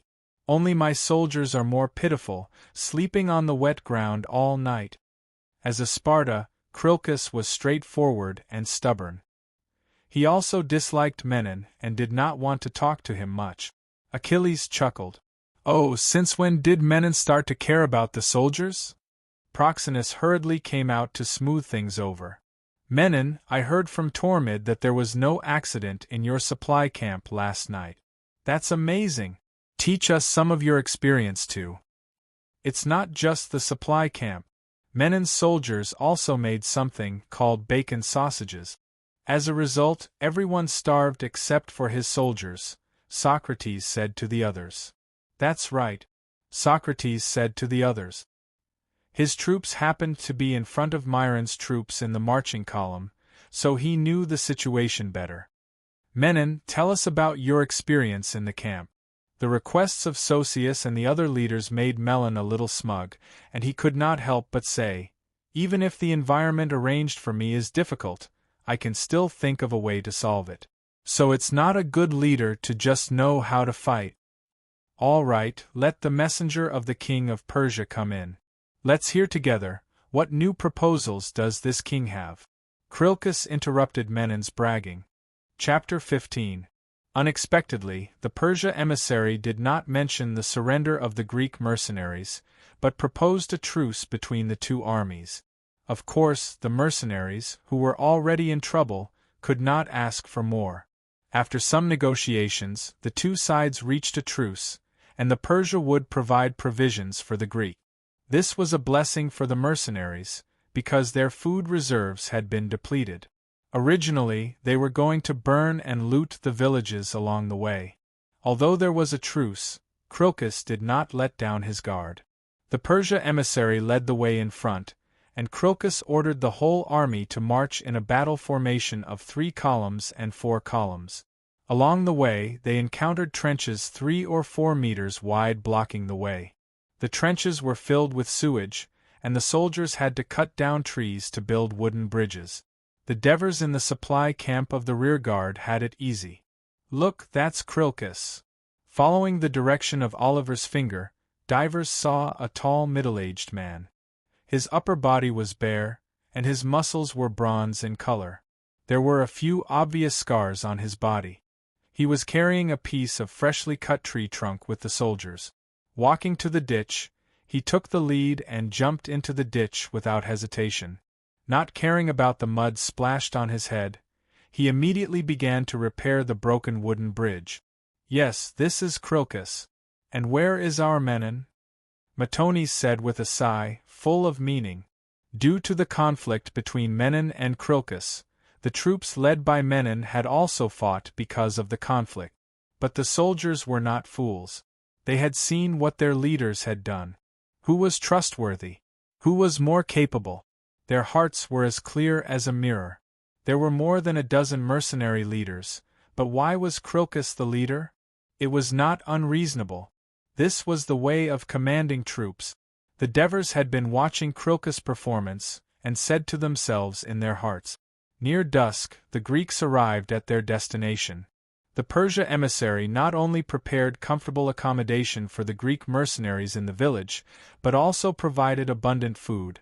Fruit, wine, drinks, bread, palm dates, the soldiers could not help but cheer. For a moment the Devers were also puzzled.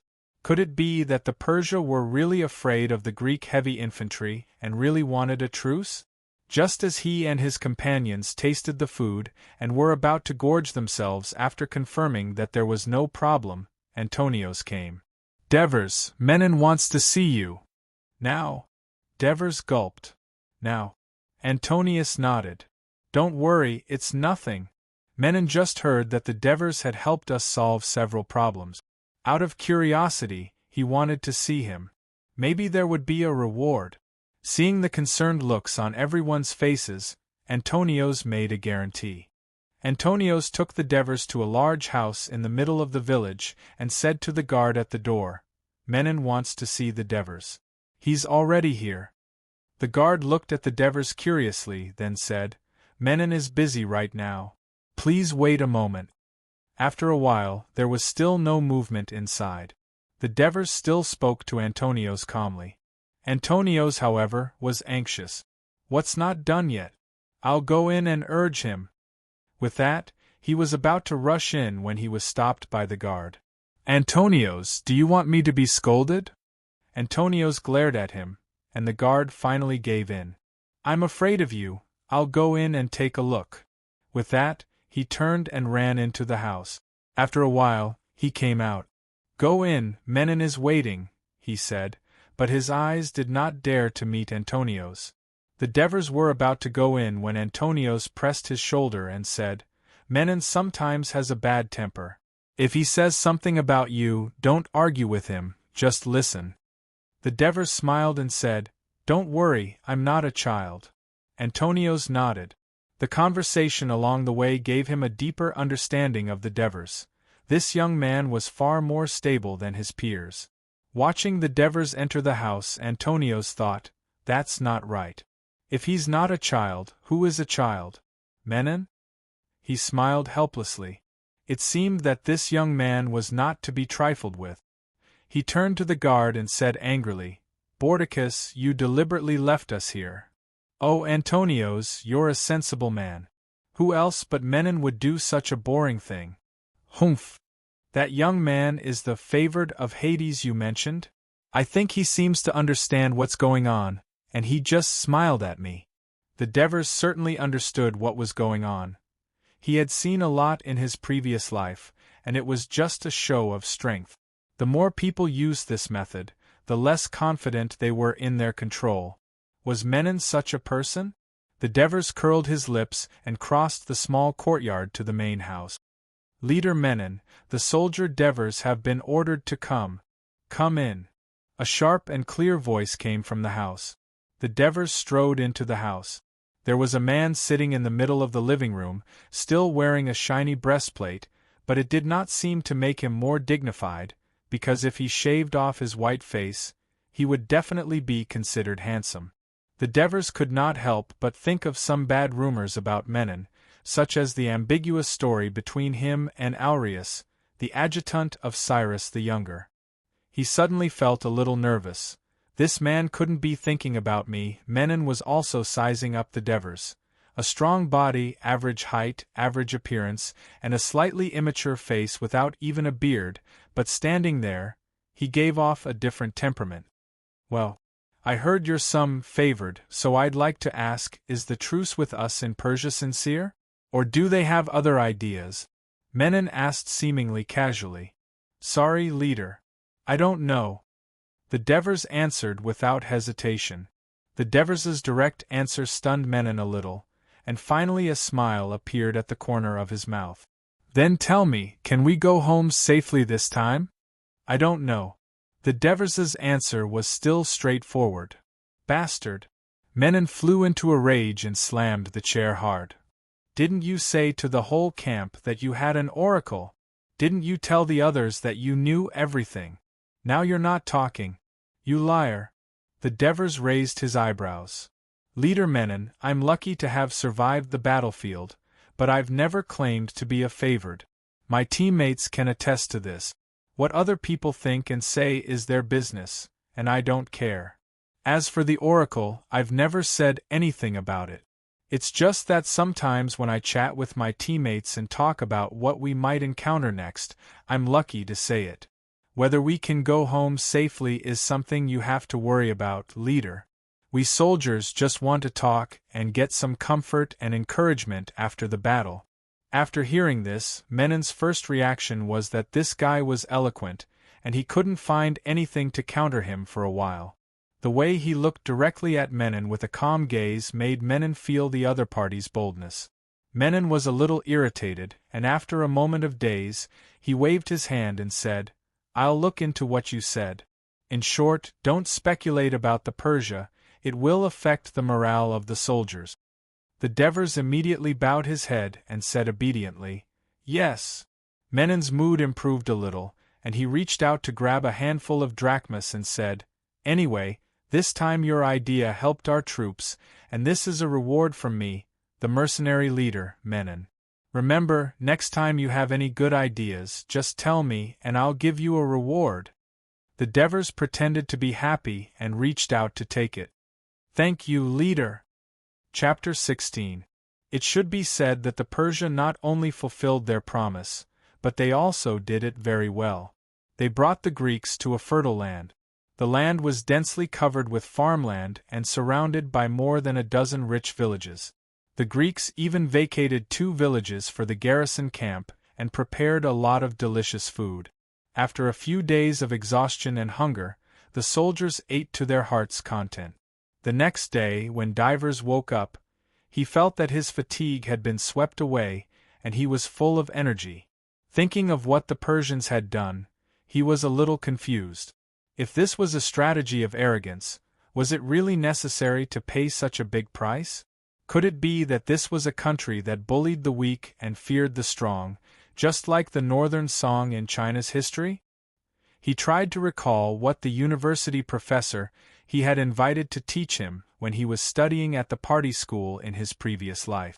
The professor had said that the Persians took advantage of the decline of the Medes and Assyria, the hegemons of the Mesopotamia, to rise to power.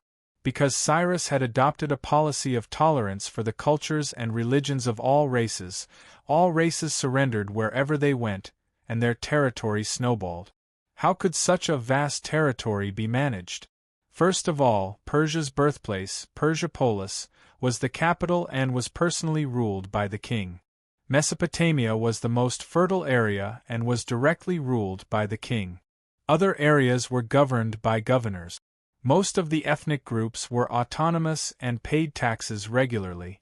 Wait a minute, Mesopotamia was directly ruled by the king of Persia. Devers had a flash of inspiration. In his memory, when the mercenaries passed through Cilicia, Cyrus the Younger allowed the Greeks to plunder. But after crossing the Tapasacus River and entering the Mesopotamia, the management was much stricter. Even when they bought things, they had to pay according to the price. Could it be, Devers, come with me to see assists? A big hand pulled Devers up and interrupted his thoughts. Who? Devers asked Helos in confusion.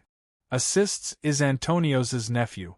Yesterday, when he was crossing the wooden bridge, the bridge suddenly broke and he fell into the river. The broken wood also pierced a big hole in his thigh. Unexpectedly, this morning, his whole body was hot and he was unconscious. He even said some strange things, and the doctor could not do anything about it.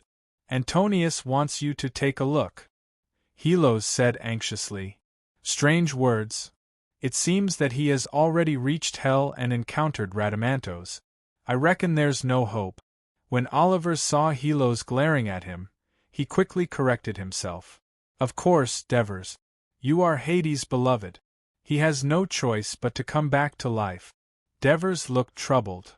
I really want to help, but I don't know how to treat illnesses. Helos comforted him. Antonius understands. It's just that for someone who is about to lose a loved one, he has to give it a try even if there's a little hope. Facing Helos's expectant gaze, Devers was silent. His nervous mood just now slowly calmed down.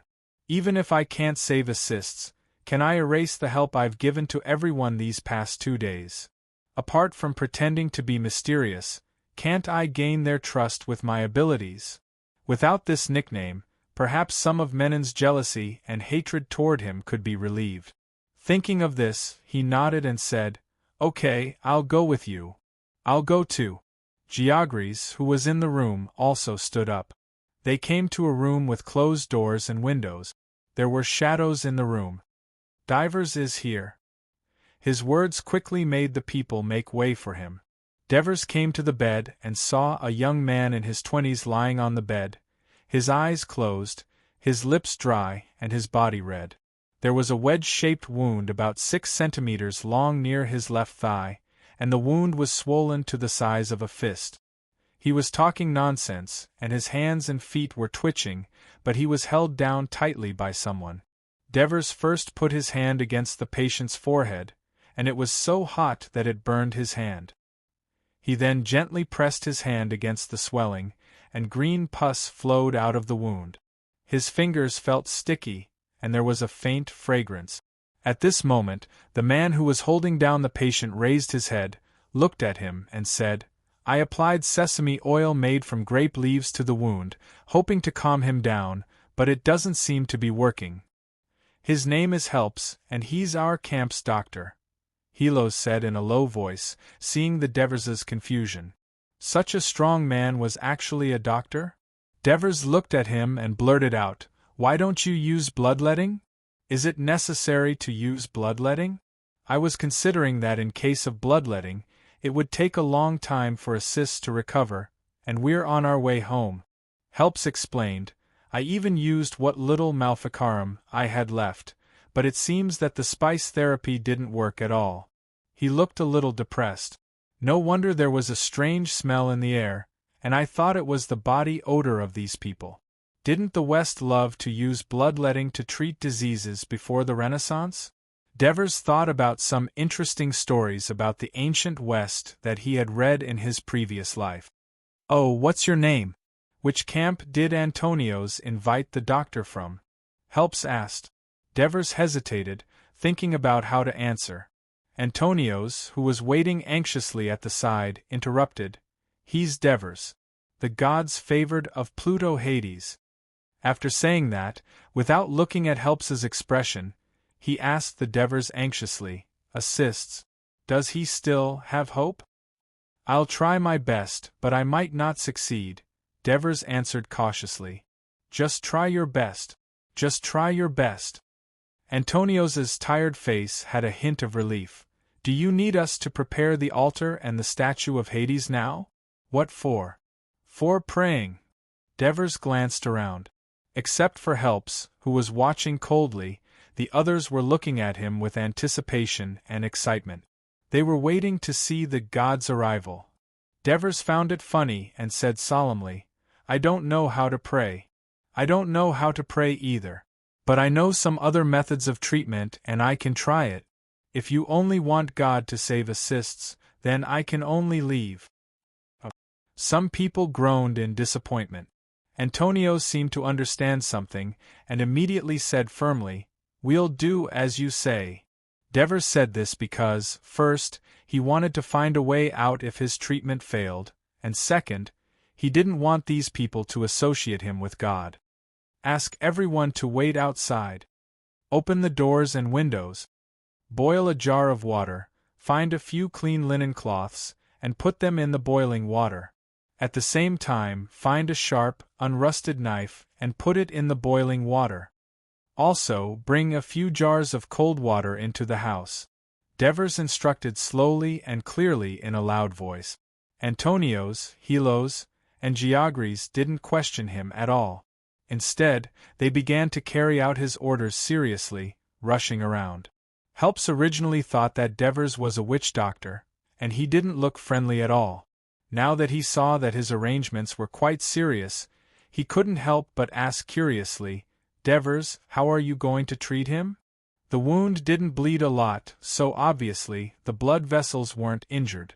However, the wound is red and swollen, and there's pus, and there's a high fever. It's obviously caused by the wound infection, so we can first debridement and reduce the fever, Devers explained in detail. For modern people, this was just common sense.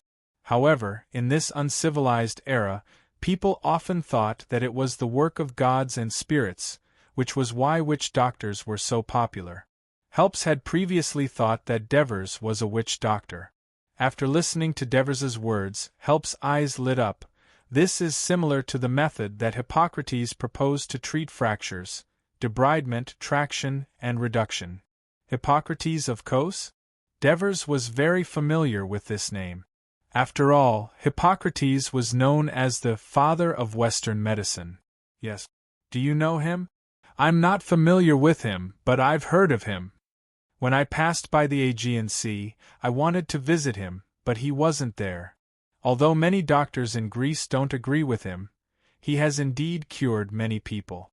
Seeing Help's regretful and envious look, Devers had an idea. Can you be my assistant later? Chapter 17. Geogres, help me hold the cysts down. Helps, fold the linen soaked in cold water and place it on his forehead. Then, use another piece of linen to constantly wipe both sides of his neck. Helos, wring out the linen that has been scalded in boiling water and wipe the area around the wound. Take out the knife from the boiling water and warm it over the fire. When Devers took the knife, he hesitated. After all, the previous steps were common sense and modern people could do them. But this wound was wedge-shaped, and it had to be debrided. In his previous life, he had only seen farmers get injured in the mountain village. Sometimes they would complain that the hospital was too far away and let the barefoot doctors do it. He gritted his teeth and said, "Geogres, press tight." As he spoke, he used the knife to cut open the skin. He's quieter now. Helps shouted in surprise. Devers wiped the sweat from his forehead with his hand and looked at Assists, who was no longer struggling. He secretly breathed a sigh of relief. Keep wiping his forehead and neck with cold water and pay attention to the linen on the wound. If you find that it's covered with pus again, follow my previous method and debridement. Yes, Devers. At that moment, Help's attitude was respectful, as if Devers were his teacher. Devers glanced at the small piece of sawdust on the ground that had been taken from the depths of the wound and felt a sense of accomplishment. When he, Helos, and Geogres walked out of the house, the people waiting anxiously outside swarmed up and asked about Assist's condition. "He's much better," Geogres said proudly. The people cheered in amazement. Devers quickly said, "Assists is not out of danger yet. These 2 days are the most dangerous for him. He must rely on himself to fight against the disease. Helps will do my best to take care of him." The Devers then said to Antonios, "Make sure your nephew drinks plenty of water, but remember not to drink unboiled water, but boiled and cooled water. Also, when he's more clear-headed, make him some oatmeal." "But he will spit it out," Antonius said awkwardly. "Feed him again if he vomits. He's consumed too much energy and needs food to sustain him." Devers sighed, glanced at the people around and said, "Assists needs to rest quietly. Don't let anyone disturb him. Keep the room ventilated. It's best if you can make a fire to dry the air." Antonios took note of it seriously. In the end, he couldn't help but ask, "If everything is done, will Assists recover?" Devers fell silent. "In my previous life, a bottle of antibiotics would have solved the problem.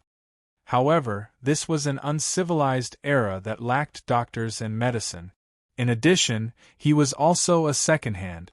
He couldn't come to a conclusion and could only say, 'We'll do our best.' In the end, he still has to rely on himself." Looking at the respectful gazes of the crowd, he hurriedly took his leave. "I'm sorry I have to go back. Wait a little longer. Devers will be back soon." When Devers and the others returned to their dormitory, they saw Matones dragging someone with all his might. When he saw Devers, he shouted happily, "Hey, Devers, you're finally back. I brought Xenophon for you." "Xenophon?" Devers's eyes widened and the man was staring at him. In Devers's eyes, Xenophon was about 30 years old. He wasn't tall and had a common Greek appearance. He had black curly hair, a high nose, a square face, and a thick beard. What was more special was that he had a rather wide forehead and a pair of intelligent and inquisitive eyes. When Xenophon saw that Devers turned out to be a childish boy, he was a little disappointed. Soon, he discovered something special about this young man. The few people behind the young man were obviously older than him, but they surrounded him as if they were following a leader, which made him stand out from the crowd. Xenophon of Athens? The young man asked. Yes. A student of Socrates. That's right. Xenophon's curiosity grew. He was from Athens, and most people in the camp knew about him. Only a few people knew about Socrates' student. Most of the Greeks who went to Persia were poor people from Ionia, Thessaly, and Thrace. They had no money, no land, and it was difficult for them to make a living. That was why they came out to earn money. Of course, most of them were illiterate. Not to mention Xenophon, who was still a nobody. Even Socrates, who was famous in Greece, was not known by many people. Which teacher did you study under? Xenophon asked quickly. I don't know a word of Greek, Devers said frankly. Xenophon was taken aback by his reply. His confident expression, as if being illiterate was no big deal, made it difficult for Xenophon to feel a trace of contempt. Devers, I specially went for a walk around the various camps today. I heard that there's someone called Xenophon in Proxenus's camp, so I brought him here for you. It should be him, right? Matones said, as if he was asking for credit. This companion of yours insisted on dragging me over. He even said that I was someone that the blessed was looking for. He talked a lot about you along the way, Xenophon said with a faint smile. Thank you, Matones. Devers only felt grateful to someone who remembered everything he said casually and worked hard to accomplish it. He then said to Xenophon, Matones is a very passionate person. You can feel it after spending some time with him. Matones scratched his head in embarrassment. Xenophon understood Devers's tactful apology. He shrugged to show that he didn't mind. Then, he stared at Devers and asked, Then, is what he said true? The blessed? What do you think? In the land of Persia, will the gods still protect the Greeks? Devers asked. Of course. No matter where we are, the gods have never given up on us. Xenophon answered without hesitation, I can come here because of Apollo's oracle. Xenophon's answer surprised Devers. Didn't they say that the more knowledgeable a person was, the more they would believe in themselves and atheism? He underestimated the extent of the Greeks' worship of the gods. So, he asked in surprise, what's with Apollo's oracle? Xenophon began to narrate the story with some excitement. It turned out that half a year ago, he had received an invitation letter from his good friend Proxenus in Athens. In the letter, Proxenus told Xenophon that Cyrus the Younger, the prince of Persia, was a great man who was full of goodwill towards the Greeks and recruited talented Greeks to work for him. Proxenus had accepted Cyrus the Younger's recruitment and invited Xenophon to help him in Asia Minor, promising to recommend Xenophon to the prince of Persia. At that time, Athens had just ended the tyrannical rule of the 30 tyrants, supported by Sparta. The Democrats had adopted a moderate policy to restore order in the city, and at the same time, they had reached a reconciliation with Sparta. The peace in Athens made young Xenophon want to go to Asia Minor to broaden his horizons. However, he was hesitant, so he asked his teacher Socrates for advice. Because Sparta had defeated Athens with the help of Cyrus the Younger, Socrates was worried that Xenophon would be punished by the government of Athens for associating with Cyrus the Younger. So, Socrates sent him to Delphi to ask for an oracle. Xenophon asked the god Apollo, Which god do I want to pray to so that I can successfully complete the journey in my heart and return home safely? The oracle told him the name of the god, and he followed the oracle and offered sacrifices to the designated god. Then, he set sail for Asia Minor and joined Proxenus's team. What is the name that the oracle of Delphi gave you? Olivers asked eagerly. Chapter 18. Everyone could not help but exclaim, This is amazing! Xenophon has come to Persia under Hades' instructions. Devers, you have never seen Xenophon, but you know about him through the oracle. This is Hades blessing us. Everyone began to chant Pluto's hymn devoutly. Although Devers was surprised, he thought it was just a coincidence. He pretended to follow everyone in chanting the hymn and then said, "Even with Pluto's blessing, we still need to work hard to pass the test and return to Greece safely."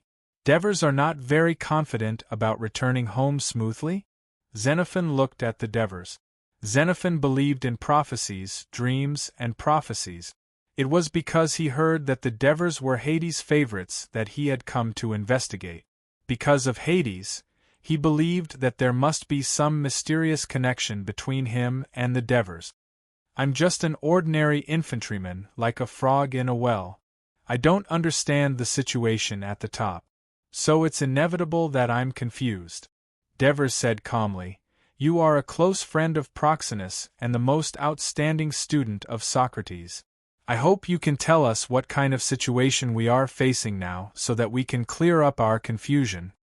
Olivers wanted to say something, but Devers stopped him with a look.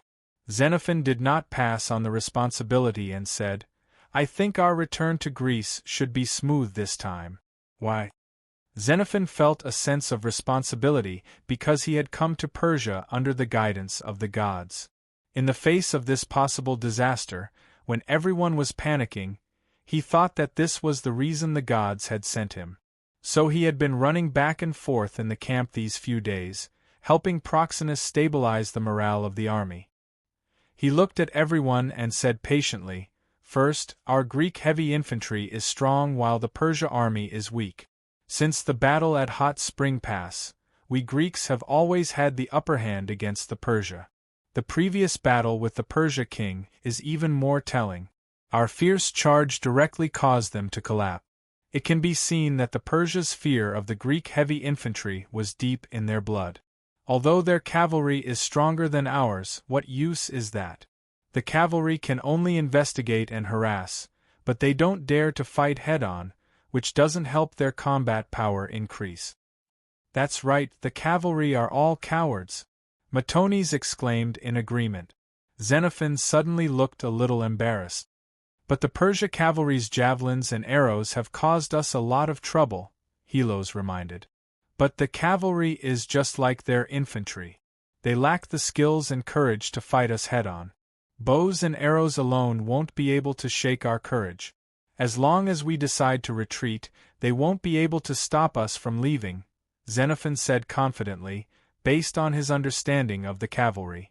"Secondly, I heard from the people of Persia that their new king, Artaxerxes, was a gentle and timid person since he was a child.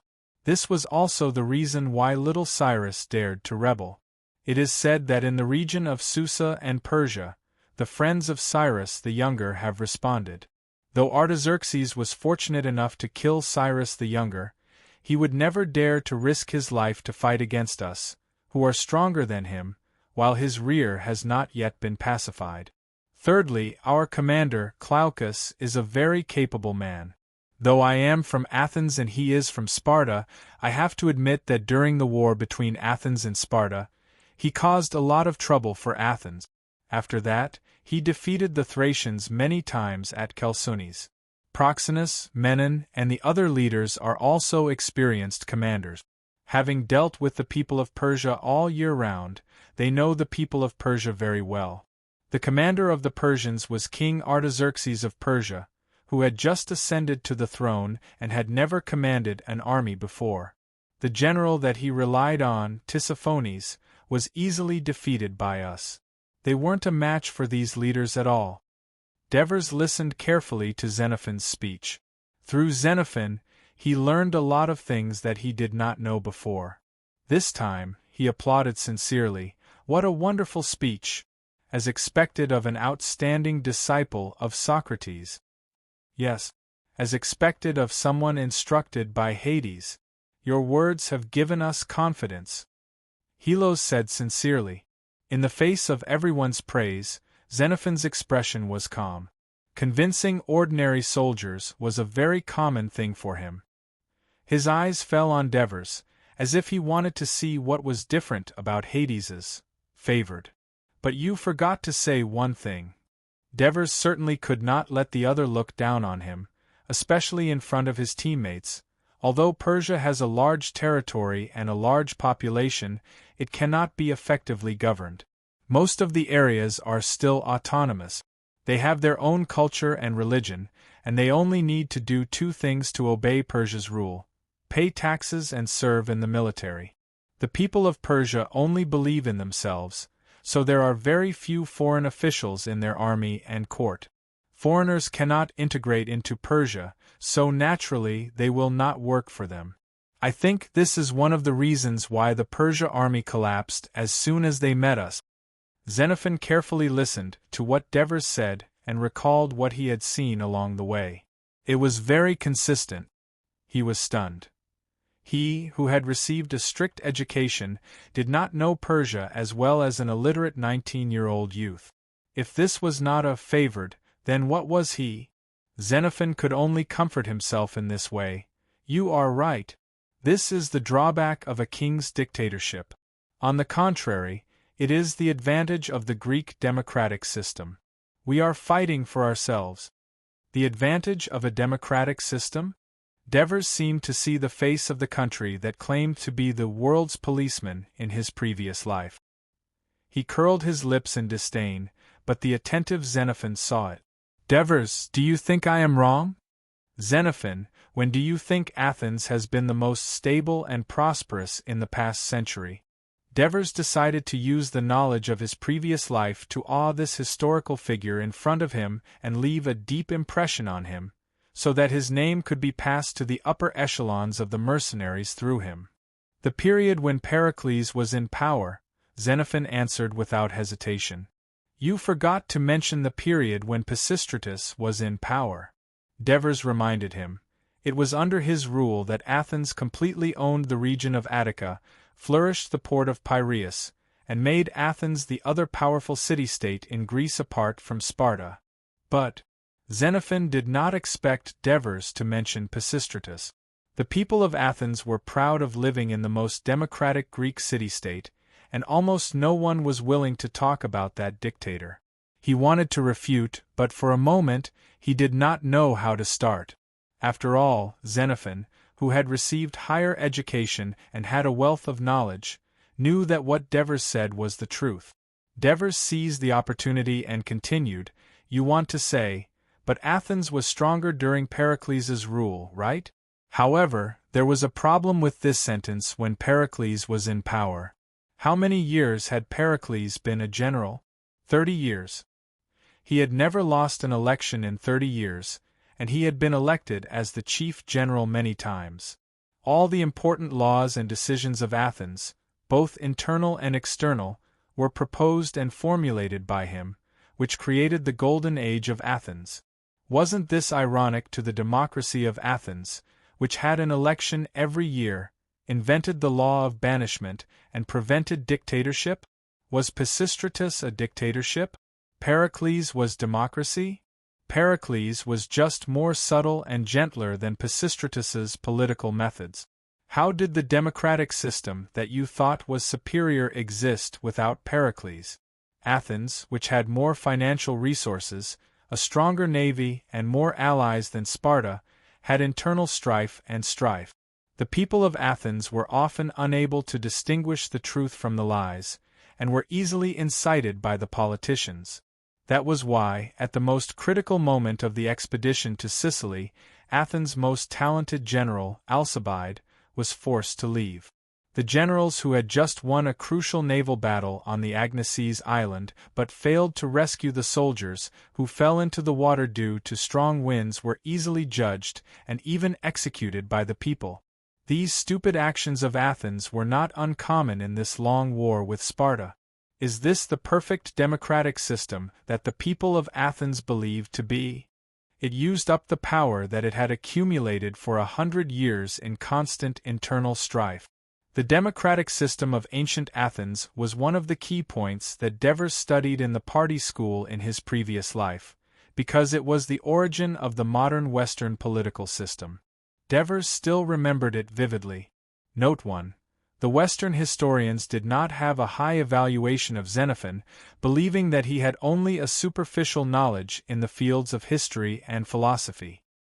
His research and understanding of history were not as deep as Thucydides and Herodotus, and his attainments in philosophy were not even comparable to his classmate Plato. Moreover, in his works, he believed in prophecies, dreams, and prophecies. He often chose historical materials and judged historical facts based on his personal political likes and dislikes. He was very exaggerated. I also realized this when I read his works. However, in any case, he left behind a lot of valuable first-hand information that allowed us modern people to have a clearer understanding of that era. Otherwise, there would not be this novel that I am writing today. Chapter 19. After the defeat of Athens in the War of Peloponnesus and the brutal rule of the 30 tyrants, the knowledgeable people of Athens were more or less aware of the flaws in the system. However, no one had ever completely rejected the democratic system of Athens like the Devers did. These deafening words were like a thunderbolt, and Xenophon was stunned for a long time. In a trance, he was confused. Is Sparta the best? Sparta? The Devers sneered. When it decided to turn its compatriots into helots, referring to the Myrcenians, it was destined to never be strong. Although the Sparta warriors were brave, a few thousand Sparta warriors had to suppress 10 times their number of slaves. Its city-state was like a volcano. Once it suffered a major defeat, the volcano would erupt. Devers, Sparta is now the most powerful city-state in Greece. Olivers interrupted. Then let's wait and see how long its strength can last. The Devers replied confidently. He vaguely remembered that war broke out in Greece not long after. Sparta was defeated by the rising Thebes and thus declined. Is this an oracle? Several of his teammates looked surprised.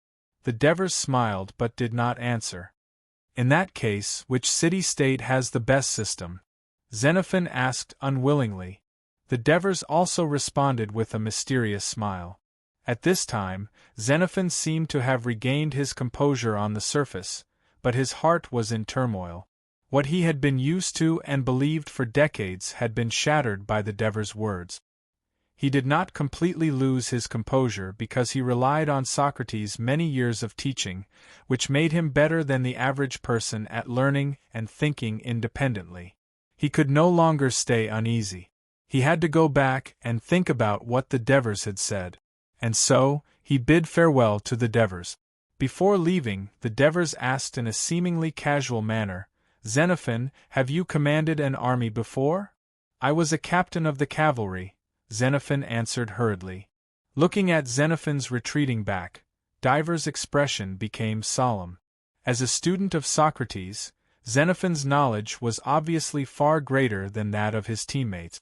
But as an Athenian who had just arrived and was not famous, and had no rich experience as a mercenary, and was only an adjutant of Proxenus, how could Xenophon lead this retreat? Remembering that the author of The Long March was Xenophon himself, the Devers could not help but wonder if Xenophon had taken the credit of others and put it on himself.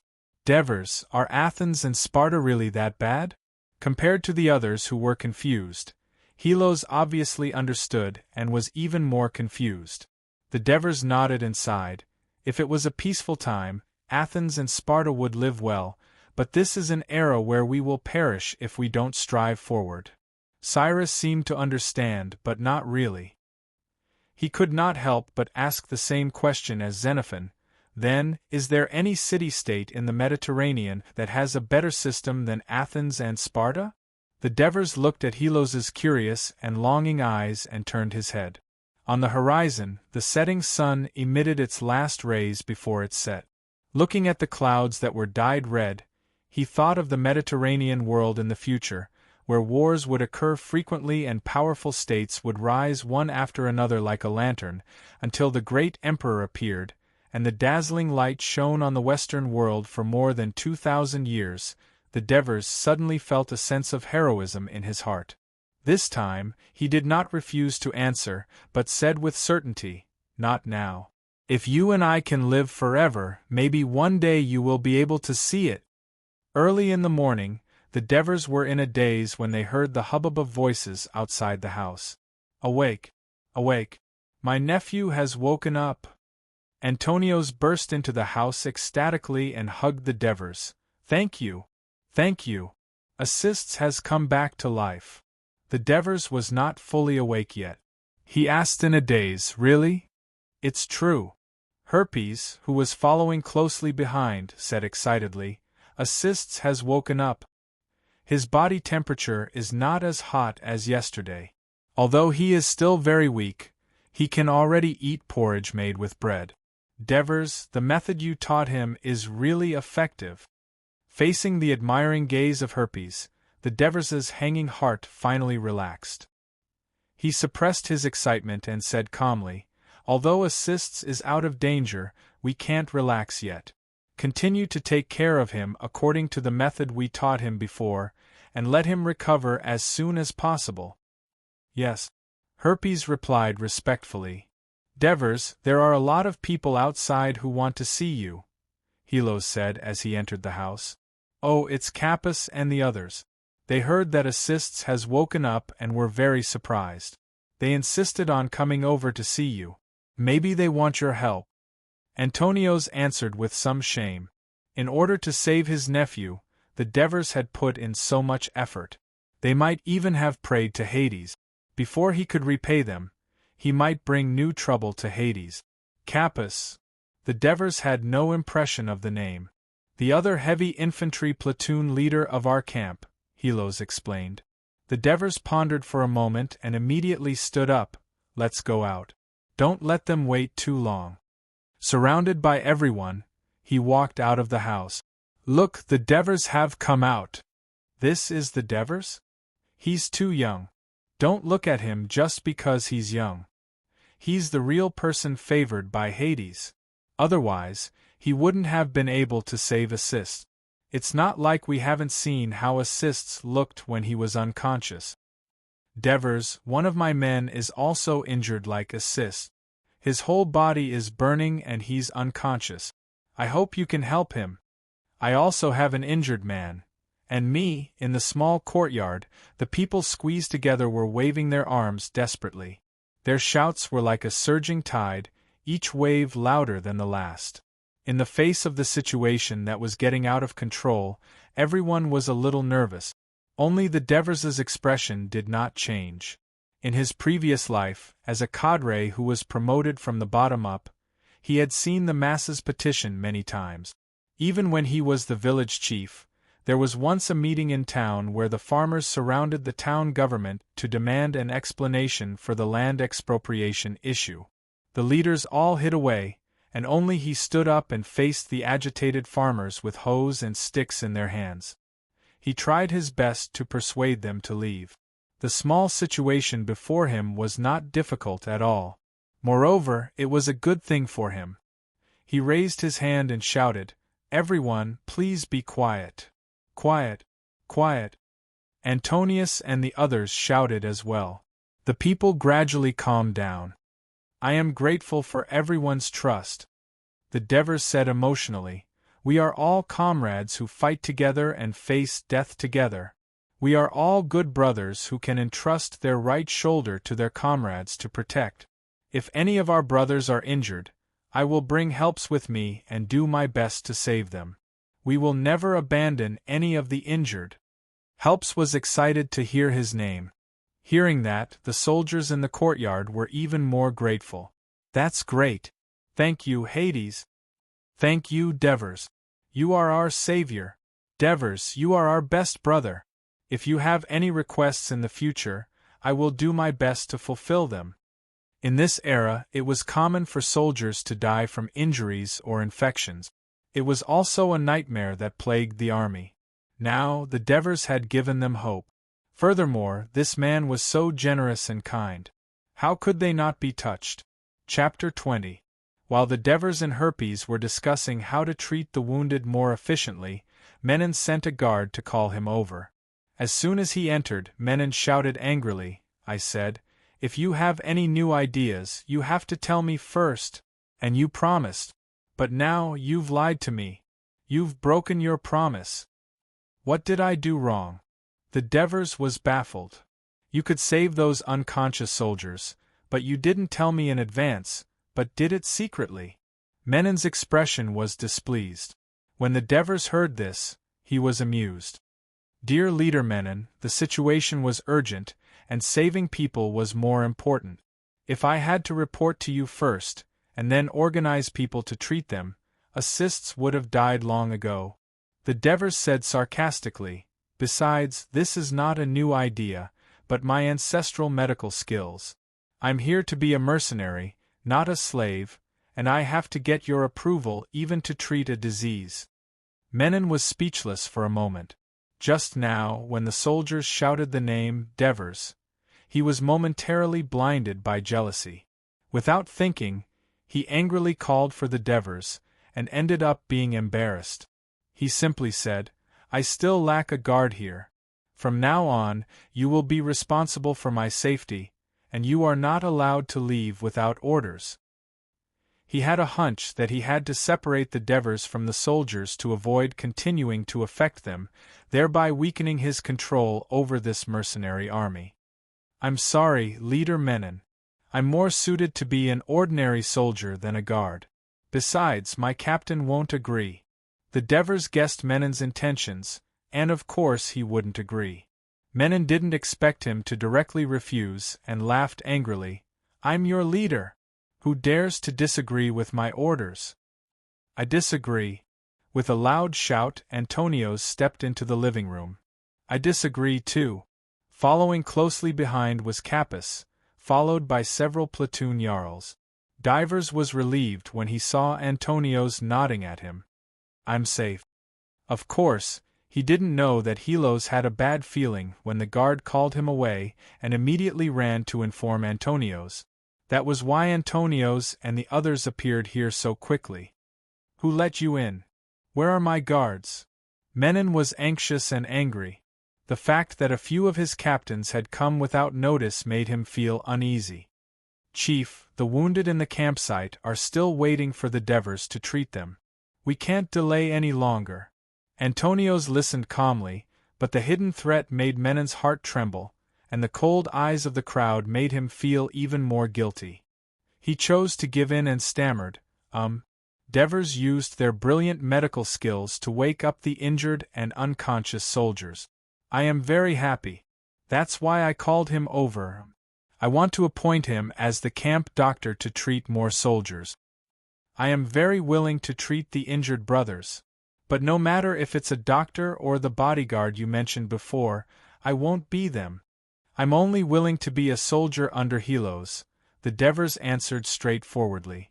Although it was safe to be a camp doctor, it didn't fit his plan. Moreover, he was unwilling to accept Menon's reconciliation.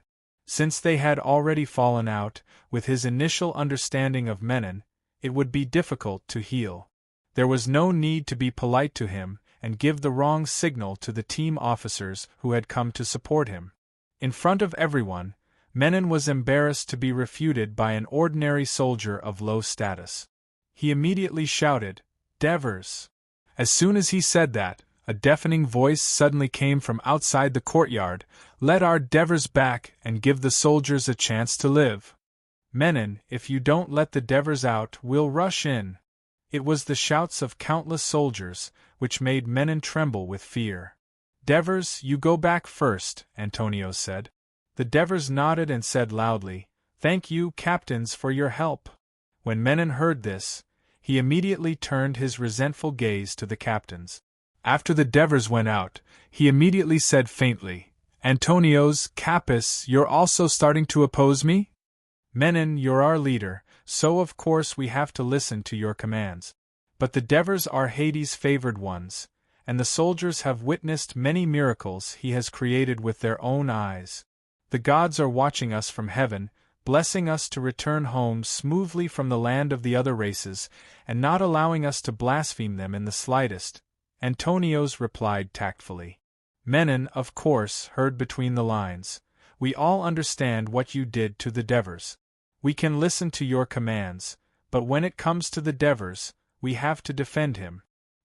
He wanted to retort a few more words to maintain his dignity as leader, but Amyntas, who hated him the most among the team officers, shouted, "Listen, Menon. Our employment mission is over. If you mess around again, we don't mind electing a new leader. I'm sure the soldiers will never choose you again." Amyntas' words hit Menon where it hurt.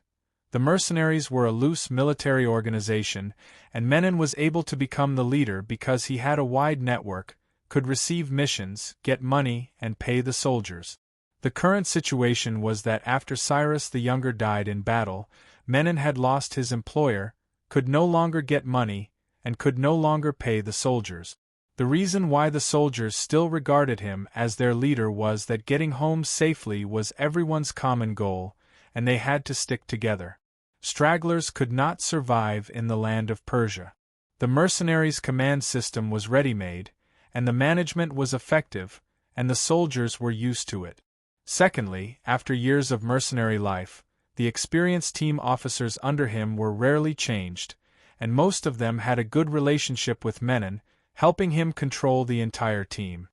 Now, for the sake of the Devers, the team officers and soldiers had united against him, which meant that his control of the team was in jeopardy. Menon did not have a good reputation in the hearts of the soldiers, and he knew it in his heart. In the past, he didn't care, because as long as he had money, he could replace a group of soldiers at any time. Because of the barren land in Greece and the previous war of Peloponnesus, the people's livelihood had withered, and there were many young adults who went out to make a living. But now it had become his biggest worry. After he forced himself to calm down and send off Antonios, Capys, and the others, he returned to the living room and roared, venting the depression in his chest, "I'm going to kill that kid." As soon as the words left his mouth, he realized something and hurried to the door of the courtyard. The guard who had been following him for more than a year had disappeared at some point. He felt afraid and fidgeted in the living room. Looking at the house that had become a mess because of his anger, he hesitated for a while, and finally decided to look for Aureus. He heard that many of Aureus' relatives had come to look for him in the past 2 days. With their help, the mercenaries might not have to work so hard to go back. Thinking of this, Menon had an idea. He tidied up his makeup, went to the yard to get a horse, and galloped north. After testing his influence in the Menon barracks through this incident, the Devers returned to their residence and took the initiative to summon helps to discuss the treatment of the wounded. Although the Devers was not a doctor in his previous life, he had more than 2,000 years of accumulated knowledge than the people of this era. It was enough for him to develop a more complete medical plan that was far better than that of this era. First, he would set up a medical team, with helps as the leader, and then find 1 or 2 soldiers from the barracks who were interested in medicine to serve as doctors. He would get a few female slaves from the supply camp as nurses, and he would train and treat them at the same time. He believed that they would soon adapt to their new roles. Secondly, he would open up an area as a wartime hospital to gather the wounded for treatment and improve efficiency. Thirdly, he would formulate a medical system that was in line with reality and cultivate the concept of aseptic hygiene among doctors and nurses. The most common injury in the army was trauma. As long as infection could be prevented, with the strong physical condition of the soldiers, most mild to moderate injuries could be improved. Finally, he would collect some indigenous methods of treatment from the locals of Persia along the way. The Mesopotamian civilization was one of the oldest civilizations on Earth. The people who had lived and multiplied on this land for thousands of years naturally had their own unique means and methods to deal with diseases. After learning it, they would use modern analytical methods to get rid of the waste and extract the essence. This naturally expanded the scope of treatment for the Devers medical team. The Devers intended to develop this medical team into a fixed and indispensable organization in the barracks for the future. Chapter 21. While the Devers were busy preparing his field hospital, a messenger from Persia came to the Greek camp. This time, the messenger was none other than the leader of Persia, the governor of Asia Minor, to Saphnis. He brought the hope of the Greeks' safe return home. He was willing to convey to the king of Persia that the mercenaries did not want to fight and only wanted to return home. The mercenaries welcomed him with open arms. After Saphnis left, the mercenary leaders saw that there was hope for a peaceful solution and eagerly awaited his return. After waiting anxiously for 2 days, Saphnis once again came to the Greek camp and read the latest decree of the king of Persia to the leaders. The king had accepted the mercenaries' apology. Although many of his ministers objected, he decided to let Saphnis lead the Greek mercenaries back to Greece. He also agreed to provide the Greeks with a market on the way to solve their food shortage. At the same time, the Greeks had to obey the local order along the way and not destroy or loot. The leaders, of course, were more than happy to hear this. They quickly reached an agreement with Saphnis, and both sides made an oath in the name of God. Then, Saphnis told the leaders to wait patiently. He had to go back to report to the king and make arrangements for the return of the army. Not long after Saphnis left, the news spread throughout the camp and the soldiers cheered. The Devers still did not let down their guard. After listening to Seraphon, he realized that the actual situation in Persia was quite different from what he had guessed based on the history of China. Just yesterday, Seraphon came to visit again. After a few days of buffer, he finally adjusted his mood and wanted to talk to the Devers about the democratic system of the city-state. The Devers did not want to continue on this issue. Instead, they cleverly led the topic to the customs of the Greek city-state. Most of the time, it was Seraphon who talked non-stop and the Devers listened carefully. In the meantime, the Devers asked about Saphnis, so Seraphim told them something he had heard from Proxenus about Saphnis, which left a deep impression on the Devers. When Saphnis was the governor of Asia Minor, it was during the Peloponnesus War. Saphnis chose to form an alliance with Sparta. He hoped to use Sparta's power to attack Athens and restore Persia's rule over the Greek city-states on the Ionian coast. In return for Sparta, he would fund Sparta to build a large fleet capable of resisting Athens. Not long after, he stopped the promised financial support to Sparta, causing the Sparta people to protest to the then king of Persia, Darius II. Darius appointed his second son, Cyrus the Younger, as the military commander of the entire western region of Persia, fully supporting Sparta against Athens. Saphnis was relieved of his military power, but he did not seem to care. He got along well with Cyrus the Younger and soon became the Younger's friend. When the new king Artaxerxes ascended the throne, Cyrus the Younger went to the capital to attend his brother's enthronement ceremony. Saphnis reported Cyrus the Younger to the new king for plotting a rebellion, which led to Cyrus the Younger being arrested. The Empress Dowager repeatedly pleaded for his release. After Saphnis returned to Asia Minor, he began to oppose Cyrus the Younger in every way. Therefore, when Cyrus the Younger rebelled, the first person Saphnis wanted to catch was him. However, he had already escaped and appeared in the king's army.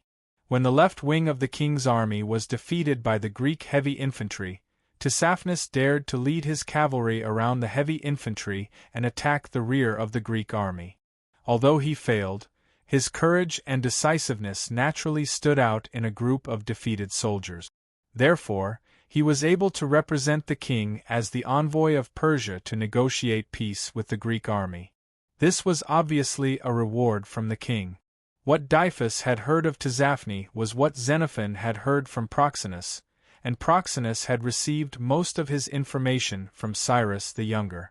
Whatever his likes or dislikes of Tisiphone, the truth was the truth. Therefore, after analysis, Devers believed that Saphnis was a typical politician, used to being two-faced, good at judging the situation, and daring to seize opportunities. It was difficult to expect such a person to keep his promise. When Devers told Xenophon about this concern, Xenophon sighed and said, "Proxenus and the others are very clear that they will not let down their guard against Saphnis. However, if we do not give up the war against the king of Persia, we may not be able to go home. Just the Euphrates and Tigris rivers alone will cause us great trouble. We will not be able to cross such a wide river smoothly in front of the enemy. Another great difficulty is that there is not enough food. Once we collect food, the scattered soldiers will be vulnerable to attack by the enemy. You see, the king of Persia has such a great advantage. If he really wanted to destroy us, there is no need to give us food and let Tisiphnis swear in the name of the gods on his behalf. Because once he breaks the contract in the future, not only will he be ridiculed by the Persia and Greeks, but he will also be abandoned by the gods of Persia. Does he really want to become a king who has just ascended the throne? Therefore, we can only trust them and cooperate with them to ensure that we can go home safely. Devers saw that Xenophon was saying this to convince himself and sighed secretly. The Greek mercenaries were in a weak position, so even if the other party gave them poison, they had no choice but to swallow it. Days passed, and the Devers' field hospital had begun to take shape. After careful care and treatment, 7 of the 12 wounded had improved significantly. In the remaining time, the Devers learned Greek from Xenophon and entrusted Mursici, who had gone out to bring back a few bolts of linen. They cut them into slender strips and began experimenting with how to tie their leg. At the same time, he pulled his teammates to practice with him and learn fighting skills, so that his consciousness and physical memory could be unified. Due to the assist's recovery and the Menon's remonstrance, his relationship with Antonios became closer. He visited Antonios many times to ask him for advice on the formation and command of heavy infantry.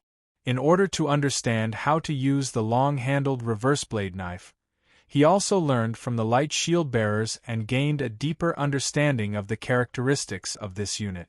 The success of the field hospital made the Devers' reputation as a favored one deeply rooted in the hearts of the people, and his humility and eagerness to learn also won everyone's favor. As he walked through the entire Menon barracks, there was almost no one who did not know him. Day by day, the Persia did not appear, and uneasiness and suspicion gradually enveloped the entire Greek barracks. The Devers used every busy day to dilute the worries in their hearts. They were unable to change the plight of the Greek mercenaries, so they could only change themselves as much as possible to enrich themselves. After more than 20 days of waiting, Tisiphnis finally arrived with his army. He was accompanied by the governor of Emiria, Orontes, and his army.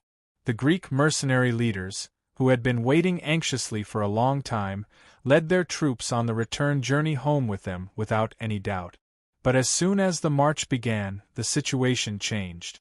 Aurius's army, which had originally huddled together with the Greek mercenaries, began to walk together with the Persia army. Not only did they march together, but they also set up camp together. In the past 20 days, the Persia had not been idle. They had constantly sent relatives and friends of Aurius and other generals in and out of Aurius's barracks, promising that they would not be held accountable for their crimes. Finally, the generals of Cyrus the Younger were convinced. This undoubtedly increased the suspicions of the Greek mercenaries. They followed far behind the Persia's troops, acted alone, and brought their own guides. When they set up camp at dusk, the Greek army and the Persia army were 10 miles away from each other, setting up sentries to guard each other as if they were enemies. Tisiphnis had indeed kept his promise and provided the Greeks with a market every day. Of course, the mercenaries had to pay for it with their own money. Menon had also wanted to give Helos's squad less food to take revenge on the Devers, but unexpectedly, he was opposed by Murses. Previously, Murses had been very reluctant when the Devers asked for 2 Egyptian slaves. Chapter 22. After walking for a few days, the Devers saw a huge wall more than 20 meters high standing in front of them, extending infinitely to the southeast. Oh! The Median Wall. No matter how many times I see it, it's still shocking. Xenophon exclaimed loudly. During the march these days, he would run to the ranks of Menon's mercenaries and walk with the Devers. In his words, talking to the Devers is good for stimulating their thinking about knowledge. Dyphus, on the other hand, thought it boring to march in the ranks of Proxenus, and because he had nothing in common with anyone but Proxenus, he came to show off his learning to Dyphus. It is said that this median wall is more than 100 miles long and was built by the former Babylonian kingdom to defend against the Medes in the north. But the Babylonian kingdom was still destroyed by the Medes. Xenophon looked up at the tall wall and sighed. The Medes were later destroyed by the Persia. Herodotus has a wonderful description in his history. Just like people have birth, old age, illness, and death, even the most powerful kingdom will perish. So don't look at how vast Persia is now. Who knows who will destroy it in the future? I hope I can see that day in my lifetime. The Devers certainly remembered that in the history of his previous life, Persia was destroyed by Alexander the Great, the king of Macedon, who had been admired by the Westerners for more than 2,000 years. He could not remember the specific time, but it was probably decades later. In his memory, the current Macedonia was not yet a unified kingdom, and it was still his enemy. Looking at the huge wall made of baked bricks and asphalt, the Devers were also filled with emotion. It seemed that building the Great Wall to defend against the barbarians was not the exclusive right of the Chinese people. The current China should be in the spring and autumn warring states period. He turned his head and looked east for a long time, with indescribable nostalgia and regret in his eyes. As a Greek in this life, he was thousands of miles away from his homeland, and it was impossible for him to return. Devers! Devers! Hearing Helos's shout, the Devers came back to his senses and found that his stay had affected the progress of the column. He quickened his pace, but he couldn't help but say, "Do you know? Perhaps there was a country in the Far East whose territory was vaster than that of Persia, and whose people were more numerous than that of Persia. Its customs and habits were completely different from those of Greek Persia, and its political system was completely different from that of Greek Persia, but it was strict and efficient. It had gorgeous clothing, elegant etiquette, magnificent mountains and rivers, and delicious and rich food. Its army is strong, its people are rich. Devers, you must be dreaming. How can there be such a powerful kingdom in the East?" Xenophon interrupted the Devers' endless narration and said seriously, "According to the records of Herodotus, to the east of Persia is India, to the southeast is Arabia, and to the northeast are the Scythians and the one-eyed man. There shouldn't be this kingdom you mentioned. Could it be that Hades gave you a hint? And what lies to the east beyond these races you have named?" asked Devers. "It should be the ocean," Xenophon said with uncertainty. "This is what Herodotus said again, right? Did he go and confirm it himself?" Devers asked again. "He should have heard it from others and recorded it down." Xenophon began to stammer. "Since it's just hearsay, we can't be sure it's true, and we can't deny that there isn't such a country in the Far East," retorted the Devers. Xenophon was speechless for a moment and looked strangely at the Devers. "Look at how serious you are, as if there really is such a country." The Devers chuckled and did not speak. "How great would it be if I could go to the Far East to have a look one day?"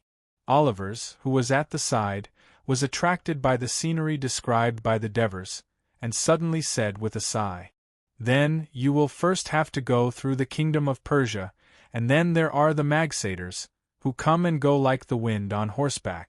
It is said that they once cut off the head of the great king of Persia, Cyrus. There is also the terrifying one-eyed man and the mysterious India. If you are lucky enough not to be killed or captured as a slave, you will be able to see the ocean in the Far East, and there is also a powerful country," Xenophon said half-jokingly and half-seriously. Olivers shrunk his neck and did not speak again. Matones was a little annoyed. Although he did not like Olivers, he hated this Athens man who liked to show off his knowledge even more. "What are you afraid of? If I had a powerful army, I would dare to go anywhere, not just to the Far East." "A powerful army!" Xenophon pointed at the loose marching formation in front with slight contempt. Like this? Of course it has to be more powerful than this, Matones said loudly. The Devers listened to their bickering and narrowed their eyes. A more powerful army? Passing through the Median Wall meant that the Greek army had left the Babylonian region. In the next few days, what appeared in the Devers' field of vision were crisscrossed plains, endless golden wheat fields, and artificially dug rivers. These artificial rivers led the water from the big river into more small canals and ditches, and finally into the farmland. Seeing this, the Devers could not help but sigh. This should be the oldest irrigation project in the Middle East. The fertile land and abundant water gave birth to a large number of people, creating one brilliant ancient civilization after another. Further ahead was the source of the artificial rivers, the Tigris River. As the other mother river of the Mesopotamian plains, the Tigris River was equally wide. At a glance, it was difficult to see the other side. Countless sails swayed on the river. The ones with oars beating against the water should be merchant ships, while the ones with sails lowered were fishing boats. The singing of the fishermen and the shouts of the sailors could be heard on both sides of the river. Countless water birds chirped and soared above the river, and from time to time, large fish would leap in the water. It was a beautiful and peaceful scene of the river. Near the river was a large, densely populated city, Cetus. The Greek mercenaries were close to the city and set up camp. The Persia army and Aureus troops crossed the bridge and set up camp on the other side of the river. That night, because the Persia army was on the other side, the psychological pressure on the Greek soldiers was greatly reduced. The Devers and the others had a rare good night's sleep. The next day, the atmosphere suddenly became a little different. When the Devers crossed the river, they saw heavily armed soldiers on both sides of the bridge on guard. After crossing the pontoon bridge, they saw soldiers on guard on the other side. What had happened? When Xenophon came over, the Devers finally understood the reason. Last night, a man came from the other side of the river. He said he was a trusted aide of Aureus and had a message for Glaucus and Proxenus. So a few leaders received him, and I followed Proxenus in the military tent. I heard the man say, Aureus warned Glaucus to be vigilant because the Persia army might attack the Greek mercenaries at night and destroy the pontoon bridge, trapping you between the Tigris River and the man-made waterway. The leaders were a little nervous when they heard this, and Xenophon said with a slightly smug tone, after thinking about it, I think this news is unreliable. Oh, what do you think? The Devers asked, pretending to be curious. Because if the Persia attack us, it's either a victory or a defeat. If they lose and the bridge is destroyed, there's nowhere to run. If they win, we're already on Persia's land and have nowhere to run. Why would they destroy a bridge that took so much effort to build? Glaucus and the others listened to my suggestion, Xenophon said with a slight smugness. That makes sense. The Devers thought for a moment and praised. Even you can think of this. Tissaphones isn't a fool. Why would she make up such a lie? Olivers said sarcastically. Chapter 23. The disaster of the Persia is coming. Matones laughed happily, as if the Greeks would really do that. It seems that the Persia people really want to send us away. Helos said as if he had realized something. Or maybe that's what Tissaphones wants you to think. Devers thought to himself but did not say it out loud. He always felt that Tissaphones was not a simple person. After all, his way of thinking was different from the Greeks of this era. Based on his in-depth contact with the Greek soldiers, he found that most of these Greeks grew up listening to their parents' stories about how to defeat the Persia. They worshipped strength and liked to fight face to face. Even if they used tricks, they were mostly open ones. When it came to dealing with conspiracies, their brains were indeed less flexible than the Persia people. Devers had always been uneasy because he knew that Tissaphones was a brilliant politician. Xenophon, do you know our marching route? I'm not sure. It's all decided by Tissaphones, Glaucus, and Aureus. But it's definitely not the way we came. Because you know, Xenophon shrugged. Your leader Menon took the lead and collected a lot of good things along the way. The local Persia people hate us. Don't worry, we'll go back. Collect? I think it's more like looting. I'm afraid that in the eyes of the Persia people, we're invaders. Robbers. Hearing this, Devers felt a little annoyed. He secretly exhaled and tried to calm down. Do you know the mountains, rivers, cities, and roads in Persia? Devers, this is also my first time going deep into Persia. Other than knowing a few famous cities from books, such as Babylon, Susa, Persia, and so on, I don't know where they are exactly. Xenophon raised a stack of papyrus in his hand and said excitedly, however, I briefly recorded what I saw every day. When I go back, I'll write it out so that the Greeks can understand the situation in Persia. Devers smiled bitterly. Well, I know you'll write a book called The Long March in the future, but it can't solve the urgent problem now. Where can I find someone familiar with Persia's geography? Devers thought in distress. As time went by, though the Greek mercenaries and the Persian army were not close to each other, when they were fetching water from the river or collecting firewood, the soldiers of the two sides would often meet each other. Often, if there was a disagreement, a fight would break out, and this increased the animosity between the two sides. A few days later, they arrived at the Pholiscus River, and met the army led by another brother of the Persia king. He came to help the king, but when he arrived, the war was already over, so he had to lead his troops back. Afraid of accidents, Cricus ordered the entire army to be fully armed and protected in the center, keeping the battle column moving westward. The Persian army, however, was not surprised by the presence of the Greeks, and, perhaps having been informed by Tissaphnus, continued their march eastward. The distance between the two armies was only a few dozen meters. At a glance, they could even see each other's faces and expressions clearly. One could imagine how tense they were. However, it also allowed the Devers to see the full picture of the Persia army for the first time. The chariots at the front were 2-man chariots and 4-man chariots, pulled by 2 horses and 4 horses respectively. One of the chariots was the driver, and he was in charge of driving the chariot. The other 1 or 2 soldiers were probably in charge of combat. Spears, shields, and bows could be seen on the carriage. There were only a dozen or so chariots, and he didn't see the legendary long sickle chariot, a long sharp blade extending from the wheel axle. However, after thinking about it, he understood that the long sickle chariot could be disassembled. Otherwise, it would be easy for the troops to injure their own people. Behind the chariot came the cavalry. Most war horses were about 1.4 meters tall, which was obviously shorter than the horses Devers had seen in the Olympics in his previous life. They had horses' heads, but no saddles, and certainly no stirrups, only a thick blanket over their backs. The cavalry on the horses, some wore helmets, and some only wore soft hats.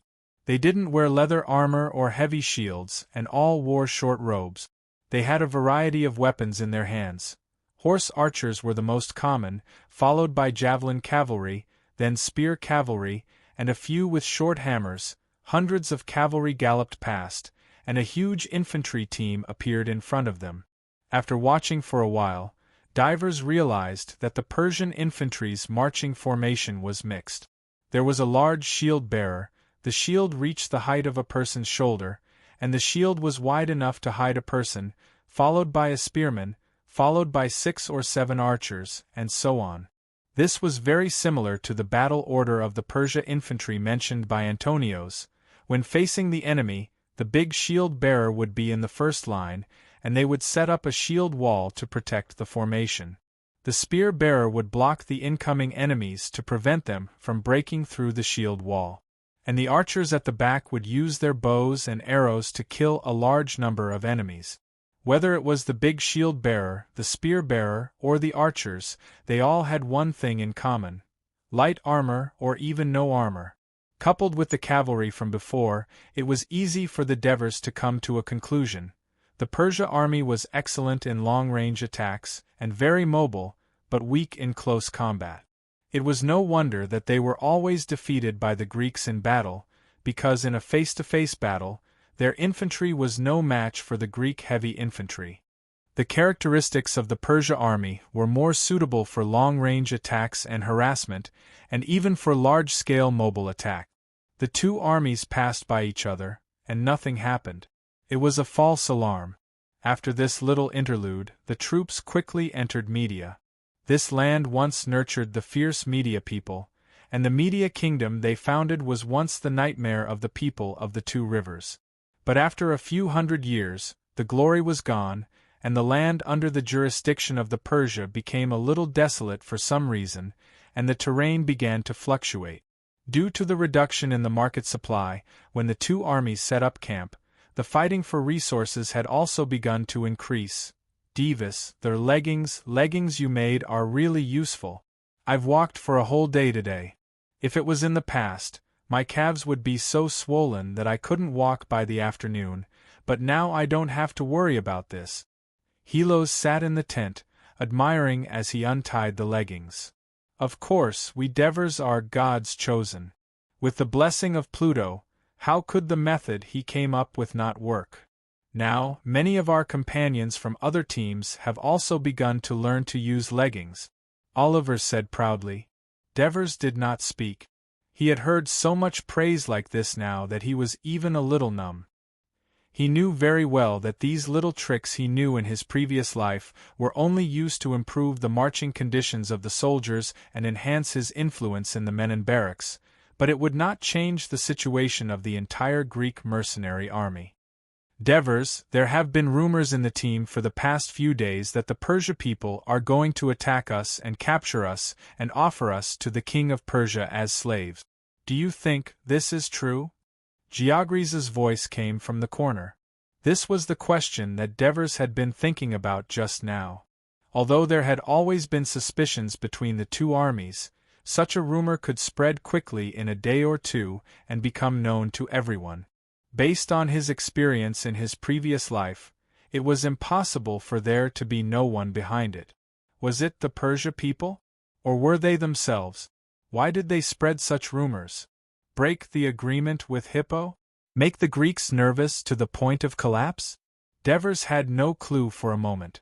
Facing everyone's concerned eyes, he smiled bitterly in his heart, but his expression was calm as he said, "There's no need to be so nervous.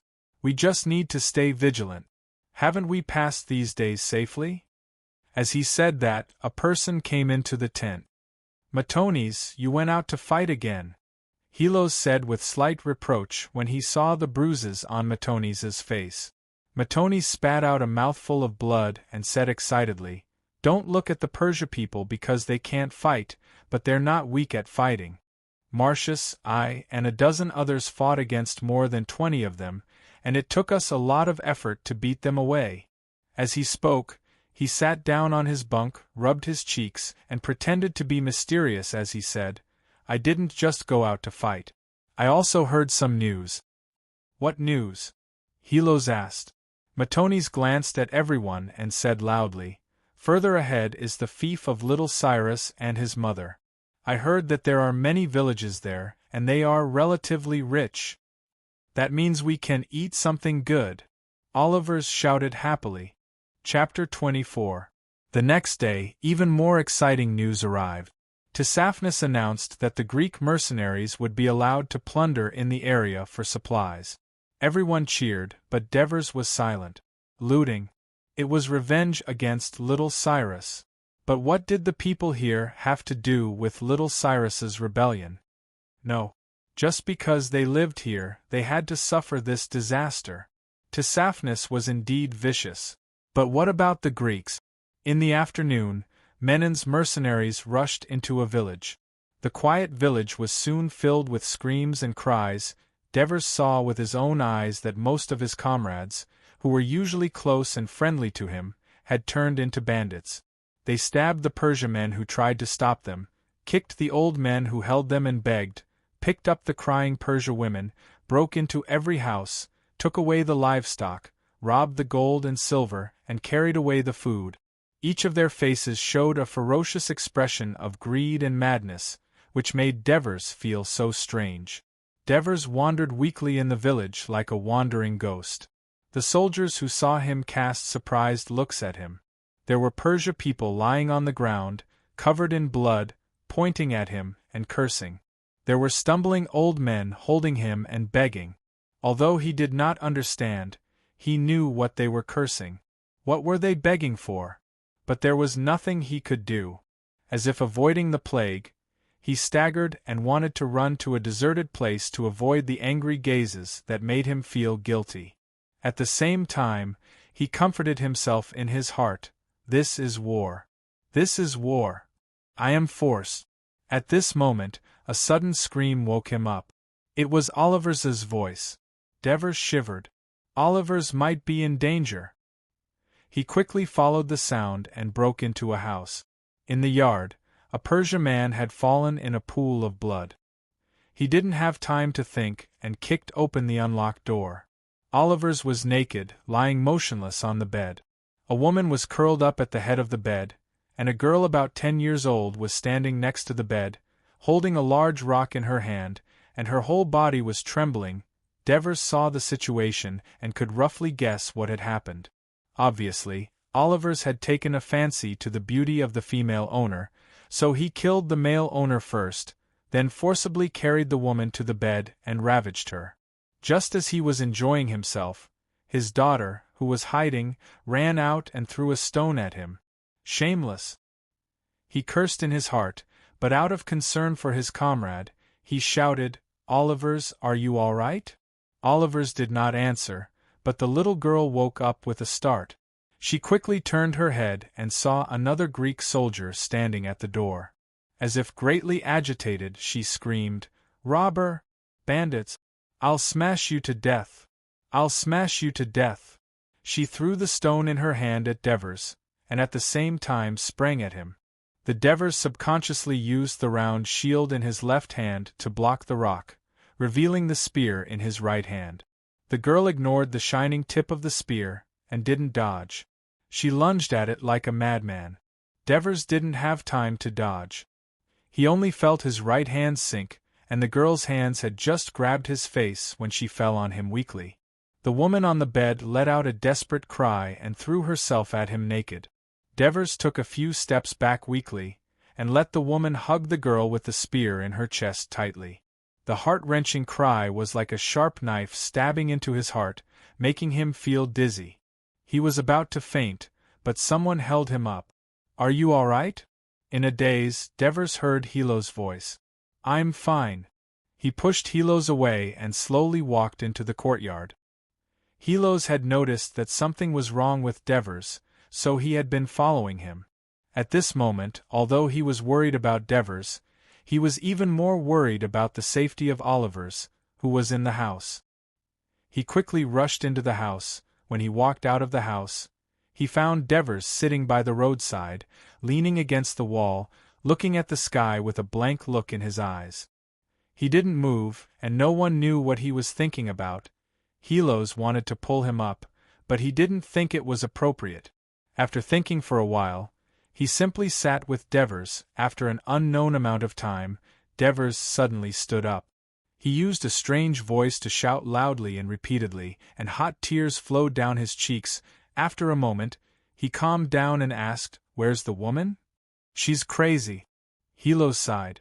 Devers was silent for a long time and then said, "Her husband and daughter died. Maybe going crazy is the best release for her, yes." Hilo's felt the compassion in his words and said, "Oliver's is fine. He was just knocked unconscious. He woke up just now and is resting in the house." Devers didn't say anything. Hilo saw the cold light flashing in his eyes, and his heart couldn't help but shiver. "Now we have to ask the people in this village if there is anyone who is familiar with the geography of Persia." Devers stood up. Hilo's hesitated for a moment. "We just robbed them. I'm afraid they won't be willing to tell us. There will be a way to make them talk," Devers said calmly, but it made Hilo's feel a chill. The Devers in front of him seemed to be a little different from before. Hilo's didn't know whether this change was good or bad. At dusk, The mercenaries left behind the village that was in a mess and crying, and returned with a full load. Devers also found the person he wanted, a Persia businessman. In order to make him talk, Devers also let Helos and the others capture his wife and daughter. Although Tissaphones had ordered that no Persia was allowed to be captured as a slave, the men in barracks turned a blind eye to what Devers had done and even covered it up for him. Devers successfully brought the man back to the barrack. "You mean our team has been heading northwest?" Devers looked at the Persia businessman named Marigi and asked.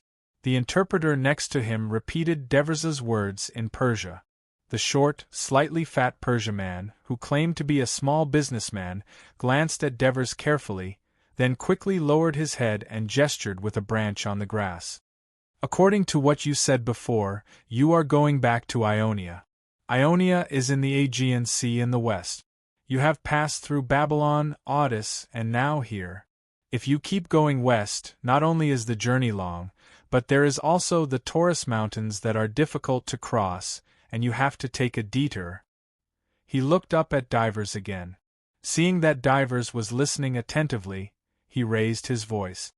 "So, you obviously went northwest along the Tigris River, passed through the Dukia Mountains, entered Emilia, and finally arrived at the Yoke Sea, the Black Sea, took a ship and returned to Uria. Oh, so that's how it is. It seems that Tissaphones' route arrangement makes sense," Oliver shouted in sudden realization. Devers noticed that Marigi's whole body trembled when he heard this. He immediately glared at Oliver's. "Shut up!" Matones scolded in a low voice. Oliver's, who usually liked to bicker with Matones, actually stopped talking. Devers stared at the sketch on the ground, looked at it carefully for a while, and asked, "Where do you think the march will be more troublesome in the future?" Marigi said without hesitation, "The Dukia Mountains. The savage and fierce Dukia people live there, and they will not let strangers pass through their land easily, but—" He glanced at Oliver's and quickly said, "Your team is very large, and there are Persia people leading the way, so it should be easy to pass through." "How do you know that our team is large?" Devers immediately asked. Because before I came in, I saw your barracks one after another." Marigi's voice began to tremble.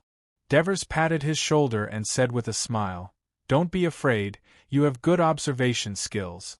Do you know Tissaphones?" Marigi immediately shook his head. Suddenly, he thought of something and began to nod vigorously, and his voice trembled even more.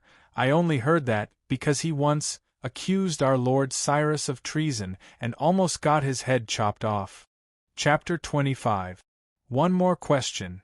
The Devers retracted his gaze and asked seriously, "On this journey, where will we be considered out of Persia's jurisdiction?" Marigi was eager to please the Devers.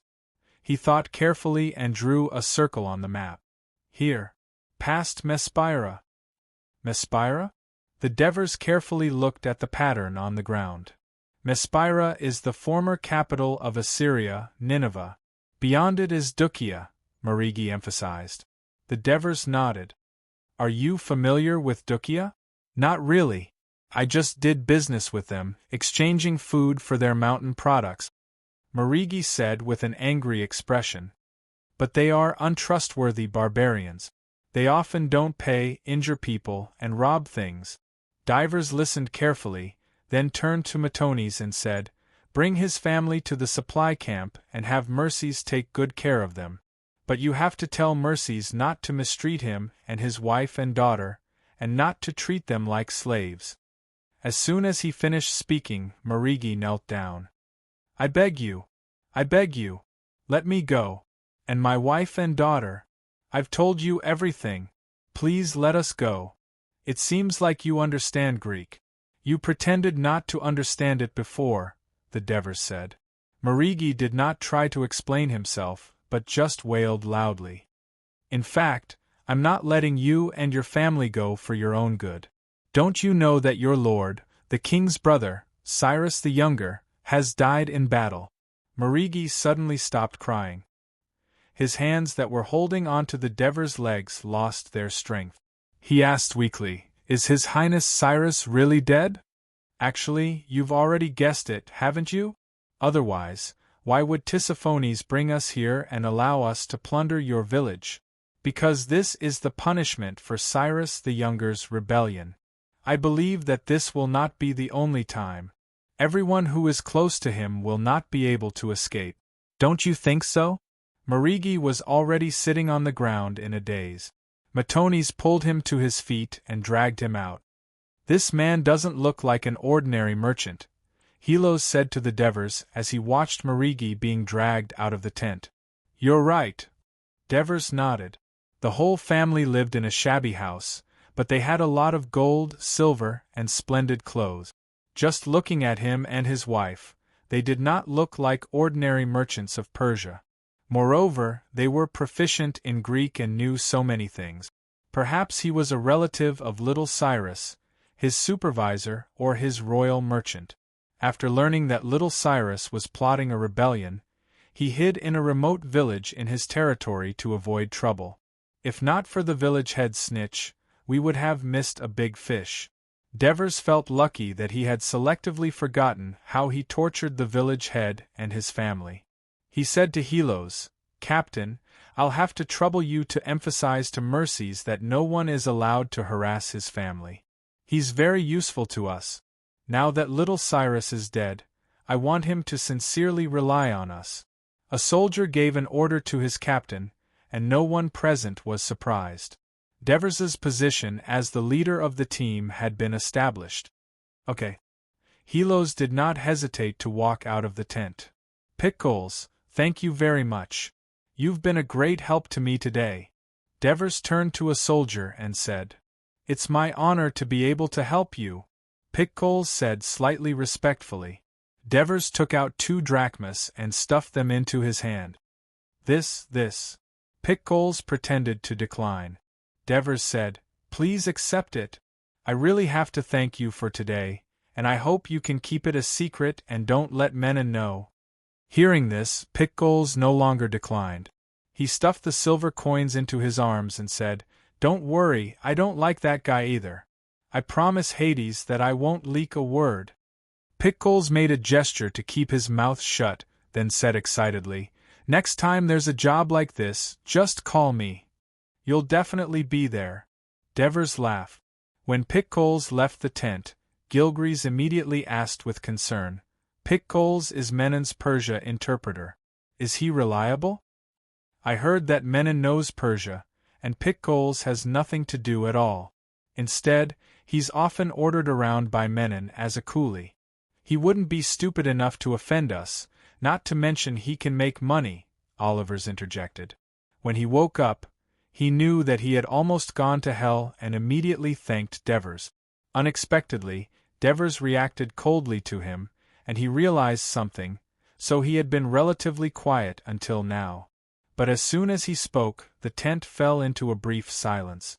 Devers, how did you know that the Persia merchant buried the money in the yard?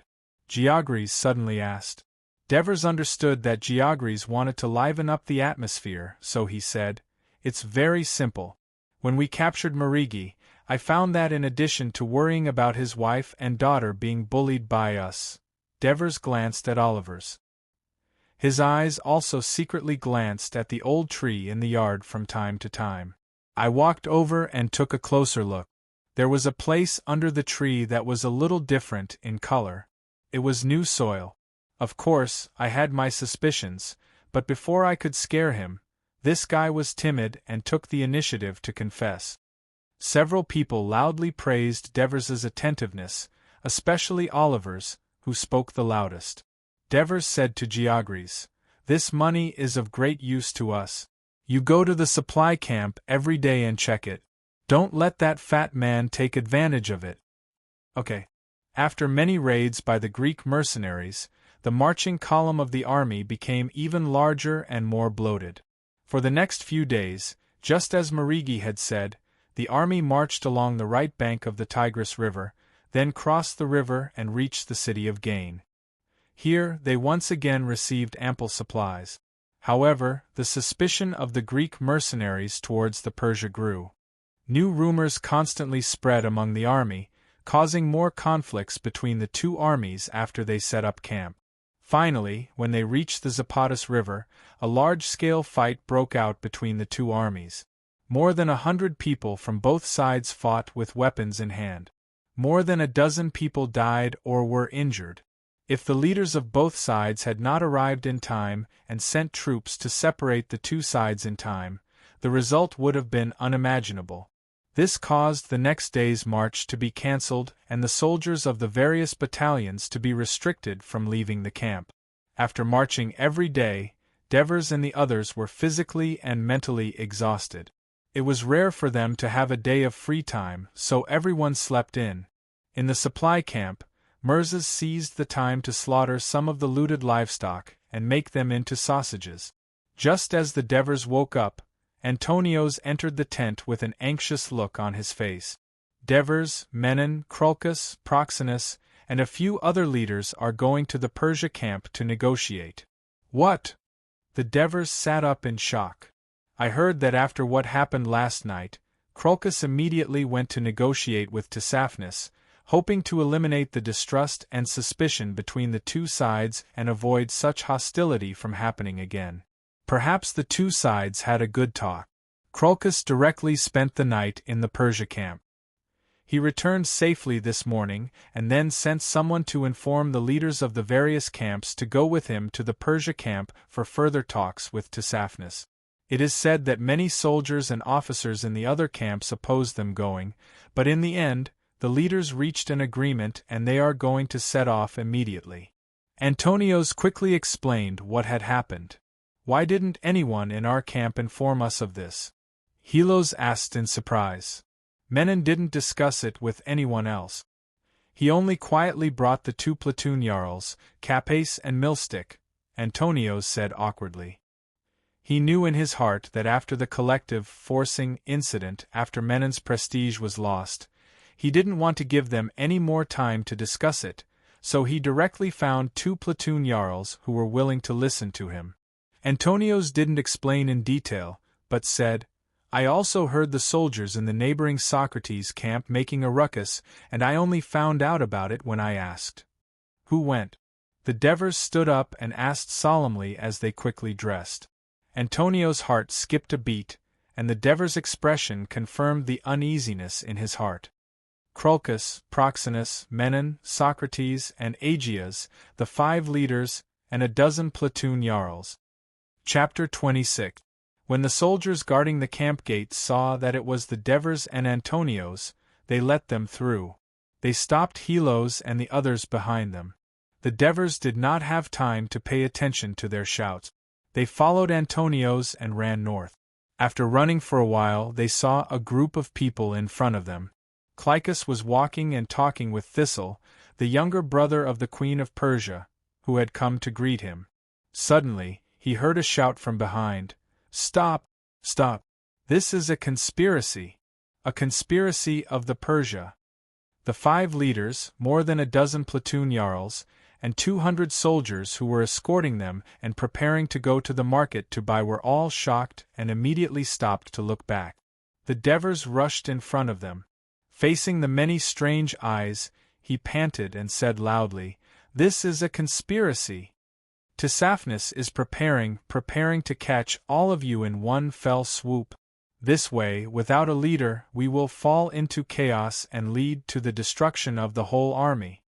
The leaders subconsciously looked at the Persia messenger, Thistle. Thistle pointed angrily at the Devers and roared, Who is he? How dare he say such things? It was you who asked for a meeting. Tissaphnus responded to Clycus' request and entertained him warmly. Now this is how you repay the commander of Persia, Tissaphnus? This is not only an insult to him. It is also an insult to our king. Get out of here. I will report this to Tissaphnus and suggest that he report this to His Majesty and suggest that His Majesty cancel the agreement with you Greeks. The leaders hurriedly stopped his horse and apologized profusely. The Devers did not expect that this meeting was requested by Clycus. He could not care less and said eagerly, Even if there is a meeting, we should not have all the leaders and platoon jarls go to the Persia camp. Haven't we always been on guard against the Persia? Who knows if Tisiphmus has been friendly to us for more than 10 days just to numb us? Have you forgotten how he went back on his word? As soon as the Devor's voice fell, Menon jumped out and scolded, venting his anger over the past 10 days. Bold madman! Shameless liar! Not only did you lie to the soldiers in the barracks, you incited them to oppose me. Now they want to destroy the peace between us and Persia. Do you want to cause everyone to be unable to return home? Men, capture him! However, none of the soldiers listened to his orders. Firstly, he only brought 2 platoon jarls and no other attendant. Secondly, some of the soldiers recognized the Devers as the long-rumored blessed in the Menon barracks and were muttering softly. At first, the leaders were a little hesitant when they heard what the Devers said, but Menon's scolding immediately made them feel disgusted with the Devers. Although Menon's character was not good, after all, they had been together for a long time, and the leaders knew that he was not weak. An ordinary soldier actually dared to rebel against the commander. This was undoubtedly a taboo for the leaders. Krilkis had a different idea. He strangely thought that Menon had found a soldier to put on a show here to ruin the meeting. Because there was another purpose to this meeting. Tisiphmus had promised him that he was willing to publicly point out who was in cahoots with the Persia army and spread rumors among the mercenaries. Krilkis had always guessed that it was Menon, because from the beginning of the march into Persia, Menon had openly competed with him for the command of the Greek mercenaries, and now he had been staying with Aureus, who was already close to Tisiphmus. He had been in private contact and secret talks with Socrates and Achilles, definitely to oppose him. This time, he had to expose his vile nature in front of everyone and solidify his command. Because he firmly believed that only he had the ability to bring the army back to Greece intact. This was also why, although he hated the Persia, he endured the humiliation and negotiated peace with Persia. He hated any villain who destroyed the unity of the team. So he immediately went with the flow and said, "Since Menon has said so, then take this clown-like man down and send him back to the camp to be imprisoned. We'll interrogate him when we return." He looked around and said firmly, "Now I'm going to negotiate with Tisiphmus. Those who believe me will come with me, and those who don't can go back." With that, several soldiers went over and pressed the Devers to the ground. Antonios stepped forward to stop them and was also taken down. Krilkis strode north, and Proxenus and the others hesitated for a moment before following closely. Menon spat on the Devers' face and scolded proudly, "When I come back, you're dead." With that, he laughed and moved forward. Most of the soldiers also followed their leaders, and only a few soldiers who had heard of the Devers' miracle stayed where they were. The Devers was not in the mood to care about Menon at the moment. He was pressed to the ground and ate a mouthful of dirt. He struggled and yelled in the direction of the leader's departure, "Krilkis, you idiot!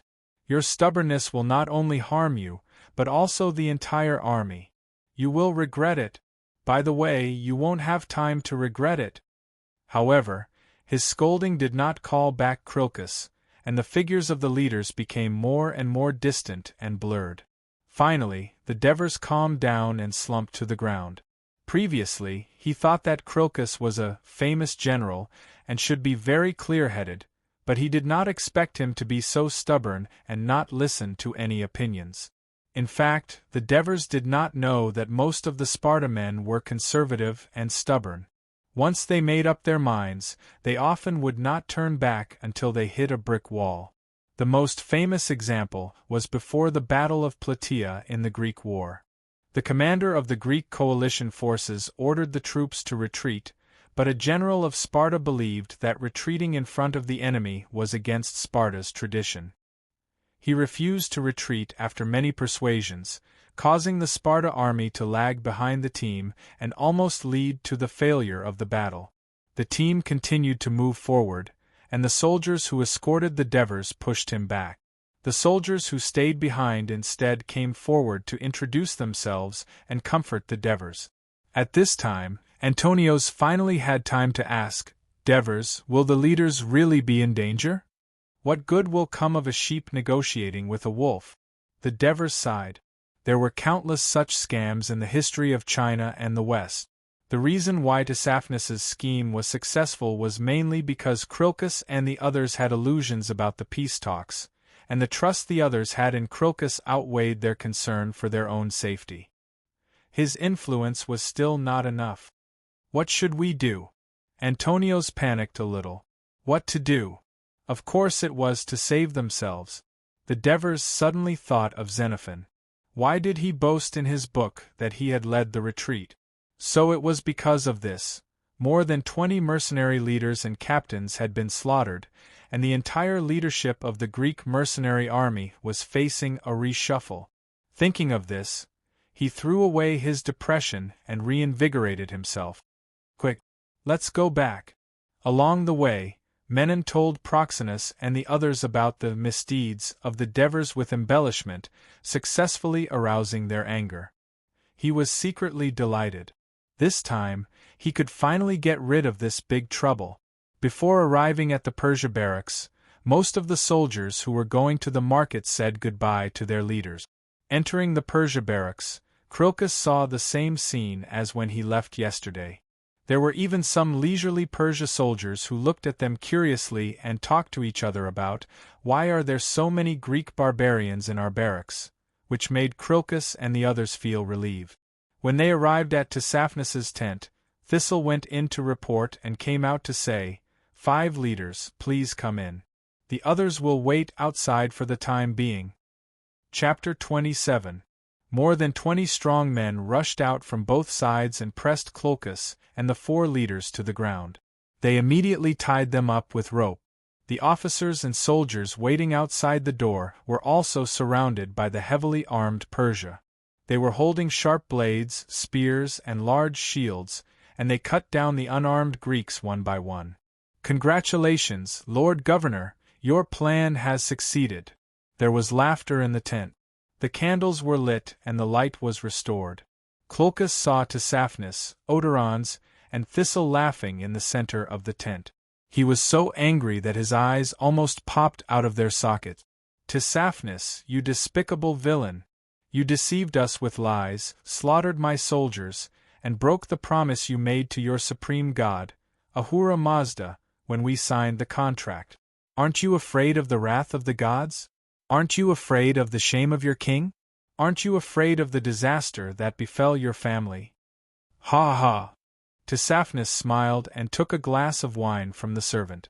He took a sip and walked to the mercenary leaders. He slowly said, Crocus, let me tell you. Our king returned to Persia the day after the death of Cyrus the Younger. Of course, he never gave any instructions to negotiate with you. I made that up to deceive you. As for whether the gods will punish me or not, you don't have to worry. I don't think they will. He said in a serious tone, Mazda, if you see that I captured and killed a group of barbarians who invaded Persia's territory and slaughtered the people of Persia, you will reward me. Oh, let me tell you one more thing. I sent people to spread those rumors. Seeing the astonished look on Crocus' face, he happily drained the glass of wine in one gulp. Proxenus fiercely spat at him, but he nimbly dodged. Liar! Coward! Proxenus scolded. Tsaphnis was not angry at all. Instead, he said proudly, Liar? Lie? No, no, no.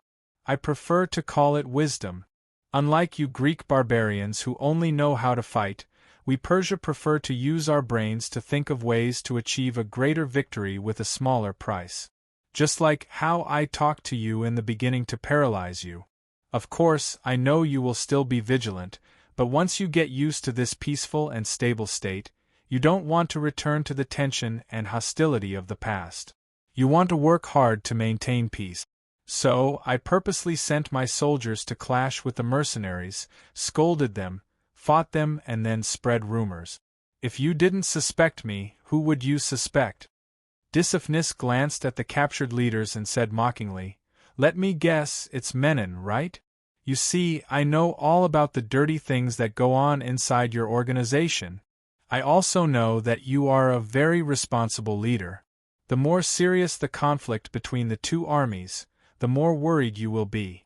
Instead, you will take the initiative to negotiate with me.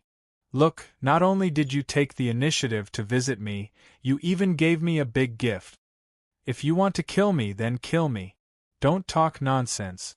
Crilcus roared with a red face. Lady Tissaphonis, please spare my life. Please spare my life. Next to him, Menon struggled and begged, even if you make me your slave, as long as you spare me, I will persuade those stupid mercenaries to surrender to you for you. I can also conquer Asia Minor for you. I am willing to do anything for you, as long as you spare my life. Anything? Tissaphonis narrowed his eyes and seemed to be interested. Learn to bark a few times first. Woof woof woof. Menon really barked with all his might. Look, this is the barbaric Greeks. The Persia in the big tent were overjoyed. Menon, shut up. Crilcus and the others were so ashamed that they scolded Menon. Menon turned a deaf ear and simply knelt on the ground, looking at Tissaphonis ingratiatingly. Very good. Very good. With a smile, Tissaphonis clapped her hands and walked towards Myron. Menon put his hands behind his back and squatted on the ground, sticking out his tongue and barking even more happily. Tissaphonis walked up to him and gave him a secretive smile. He quickly pulled out his sword and slashed it down hard at Menon's neck. Amidst the screams of the crowd, blood spurted out wildly, and Menon's head, which rolled to the ground, still had an expression of disbelief. Idiot! Do you think I don't know that you desperately attacked me in front of Cyrus the Younger, and even took the initiative to attack my mansion? Tissaphonis stepped on Menon's head with his left foot, his face splattered with blood. He was as cold as a god of death. The four leaders stared blankly at the headless corpse on the ground. Even Crilcus, who had always had a grudge against Menon, had grief on his face. A kind of sadness enveloped them. Tan this head and immediately escort it to Persia Polis along with these four criminals for His Majesty to personally judge. Tissaphonis ordered. After the four leaders were escorted out, Socrates lamented regretfully, "If only I had listened to that young man on the way." Crilcus was expressionless and silent. "My lord, Aureus requests an audience." "Let him come in." Aureus walked into the large tent and saw the shocking pool of blood on the ground. He slowed down and heard Tissaphonis say, "That's Menon's blood. I just chopped off his head with my sword." By Rashnu, the god of good and evil in Persian mythology, this is the punishment he deserves, Aureus said hurriedly. Looking at Tissaphonis' playful smile, he quickly added, "Governor, I have sent cavalry to kill all the Greeks wandering outside the barracks as per your orders." "Very well, I will report your achievements to His Majesty."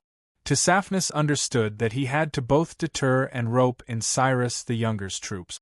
After all, it was an army of nearly 10,000 men, and he still had to rely on these local Persian nobles when he returned to Asia Minor. Now that the main leaders of the Greek mercenaries have been taken down, the stupid Greeks are probably in a panic and don't know what to do. You and Sist go to the Greek barracks and find a way to make these Greeks surrender. Antonios wanted the soldiers to escort the Devers to the Menon barracks, because no one would dare to touch the Devers there. The Devers refused. He obeyed the soldiers' request and went to the Crilcus barracks. Because it was the vanguard, the barracks were located in the northernmost area, close to the Persia, so it would be easy to get news as soon as possible. He asked Helos to call Xenophon over, and at the same time told Antonios to return to the Menon barracks to be prepared. Then he thought of something again, pulled Matones over, and whispered something in his ear. Matones looked at him in surprise and finally nodded. Watching Helos and the others leave, the Devers suppressed the nervousness in their hearts and walked to the Crilcus barracks. The soldier escorting him couldn't help but ask, "Is Crilcus really in danger?" The Devers asked, "When Crilcus is absent, who is in charge of your barracks?" "First platoon leader Timison." "Then you'd better go and tell him to get ready for defense." As the Devers spoke, The barracks guard pointed ahead and shouted in shock, "Look, the Persia cavalry!" The Devers and the soldiers looked back together and saw countless Persia cavalry galloping back and forth 100 meters in front of the barracks, stirring up sand and dust into the sky. Screams could be heard from time to time in the dust. "This is—" The soldiers looked nervously at the Devers. Although their guess had been confirmed, the Devers didn't feel a trace of joy. War was finally coming. He also felt nervous. "Quick! Go back to the camp." He called for the accompanying soldiers to quickly enter the camp and close the gate. At this moment, a soldier emerged from the dust in front of them. He covered his bleeding abdomen with one hand and stumbled over. The guards and the Devers hurried forward and brought him back to the camp.